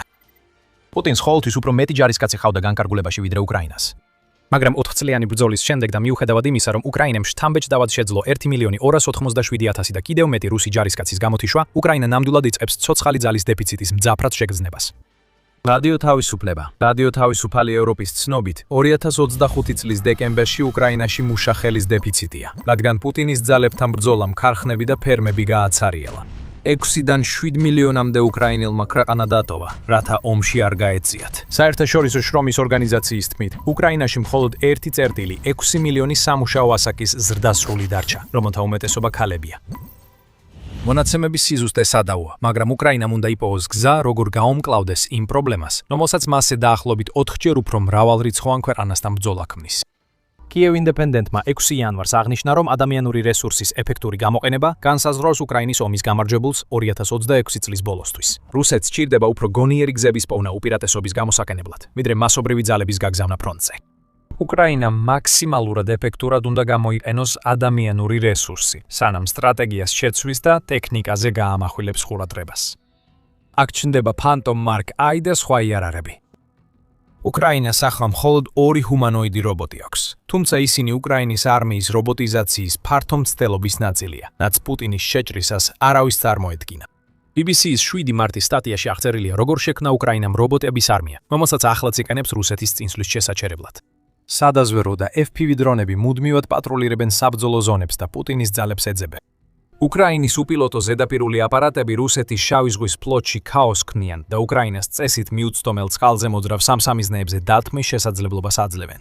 ტრადიციული სახმელეთო რობოტები ბორბლებითა და ბილიკებით, მიუხედავად ტექნოლოგიის სიახლისა, უკრაინას ეხმარება მარაგების მიწოდებაში, ჯარისკაცების ევაკუაციასა და დარტყმებში. როგორც ოლექსანდრ აფანასევი, უკრაინის არმიის K2 ბრიგადიდან BBC-ს ეუბნება, რობოტების ომები უკვე მიმდინარეობს. ისინი ცეცხლს ხსნიან ბრძოლის ველზე, სადაც Crate ჯარისკაცს ეშინია, მაგრამ UGV მზადაა საკუთარი არსებობა გარისკოს. Phantom Mark I არსებითად არის უპილოტო სახმელეთო მანქანა ადამიანის ფორმაში და შესაძლოა ის გახდეს გამოსავალი იმ პრობლემისთვის, რომელსაც ატლანტიკური საბჭოს თქმით, ვერც კი რობოტების არმია ვერ გადაჭრის. საბჭომ 8 იანვარს დაწერა, რომ დრონები Crate ჯარს ვერ ჩაანაცვლებენ. და ეს მიუხედავად იმ მრავალი უპირატესობისა, რასაც ისინი ცოცხალი ძალის შენარჩუნების თვალსაზრისით გვთავაზობენ. ადამიანების ფართო მასშტაბით ჩანაცვლება, განსაკუთრებით ქვეითი ჯარის, დრონების საქმე არ არის. ჯერ კიდევ საჭიროა ჯარისკაცები, რათა უკრაინა რუს ინფილტრატორებთან გასამკლავებლად საძიებო და განადგურების ჯგუფებს აგზავნის. დრონები ამ ინფილტრატორების პოზიციების გამოვლენაში ეხმარებიან, მაგრამ განდევნა ადამიანებს უწევთ.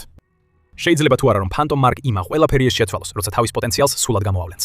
ეს ჯერ კიდევ დასანახია. ახლა და მომავალშიც ის ახალ ელემენტს ამატებს რობოტების არმიას, რომელიც მიუხედავად იმისა, რომ ტერიტორიის დაკავება და დაცვა არ შეუძლია, უკრაინას ეხმარება ჯარისკაცები ეფექტურად გამოიყენოს. United24 მედიამარტის 13-ზე გაავრცელა, რომ უკრაინის უგვებმა თვეში 7000-ზე მეტ მისიას ასრულებენ. ამ ნიშნულს კი იანვარში გადააჭარბეს. 2025 წლის ნოემბერში უგვებმა 2931 დეკემბერში კი 5251 მისია შეასრულეს. უკრაინაში უგვების გამოყენება მკვეთრად იზრდება და ამასთან ახლავს დრონების მიერ რუსულ სამიზნეებზე თავდასხმების საერთო ზრდა. ოლექსანდრ სირსკი მარტში თქვა, რომ თებერვალში უკრაინის დრონებმა 105,000-ზე მეტ რუსულ სამიზნეს მიაყენეს დარტყმა. შესაძლოა რობოტებმა ადამიანების სულად ვერ ჩაანაცვლან.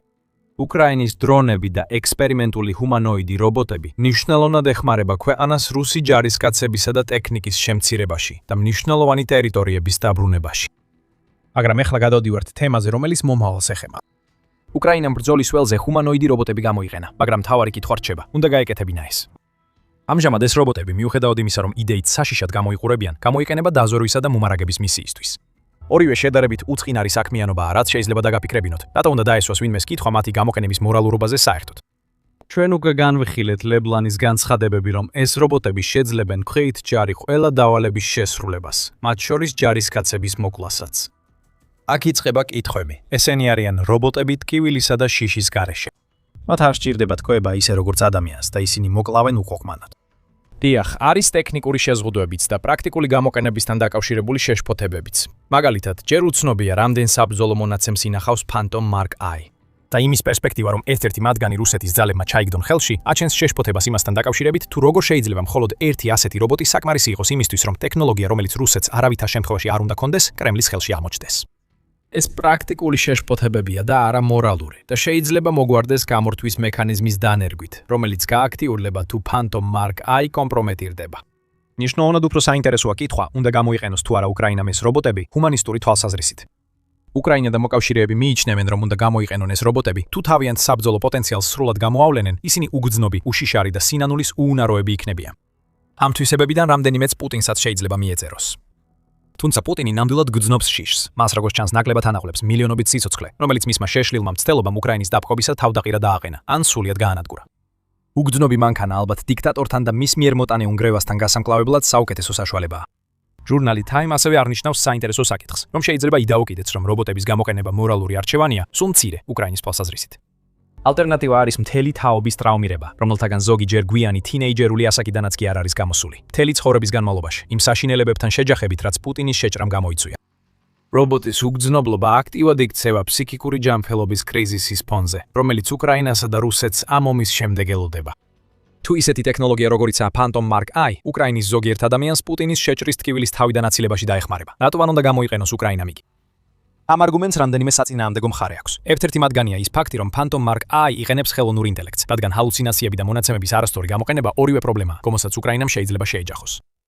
ეს უფრო პრაქტიკულ მხარეს ეხება, ვიდრე მორალურს. თუმცა ვერ წარმოვიდგენთ რა მოხდება თუ უკრაინის მომაკვდინებელი რობოტები კონტროლიდან გამოვა და არასწორ ადამიანებს დაუმიზნებს.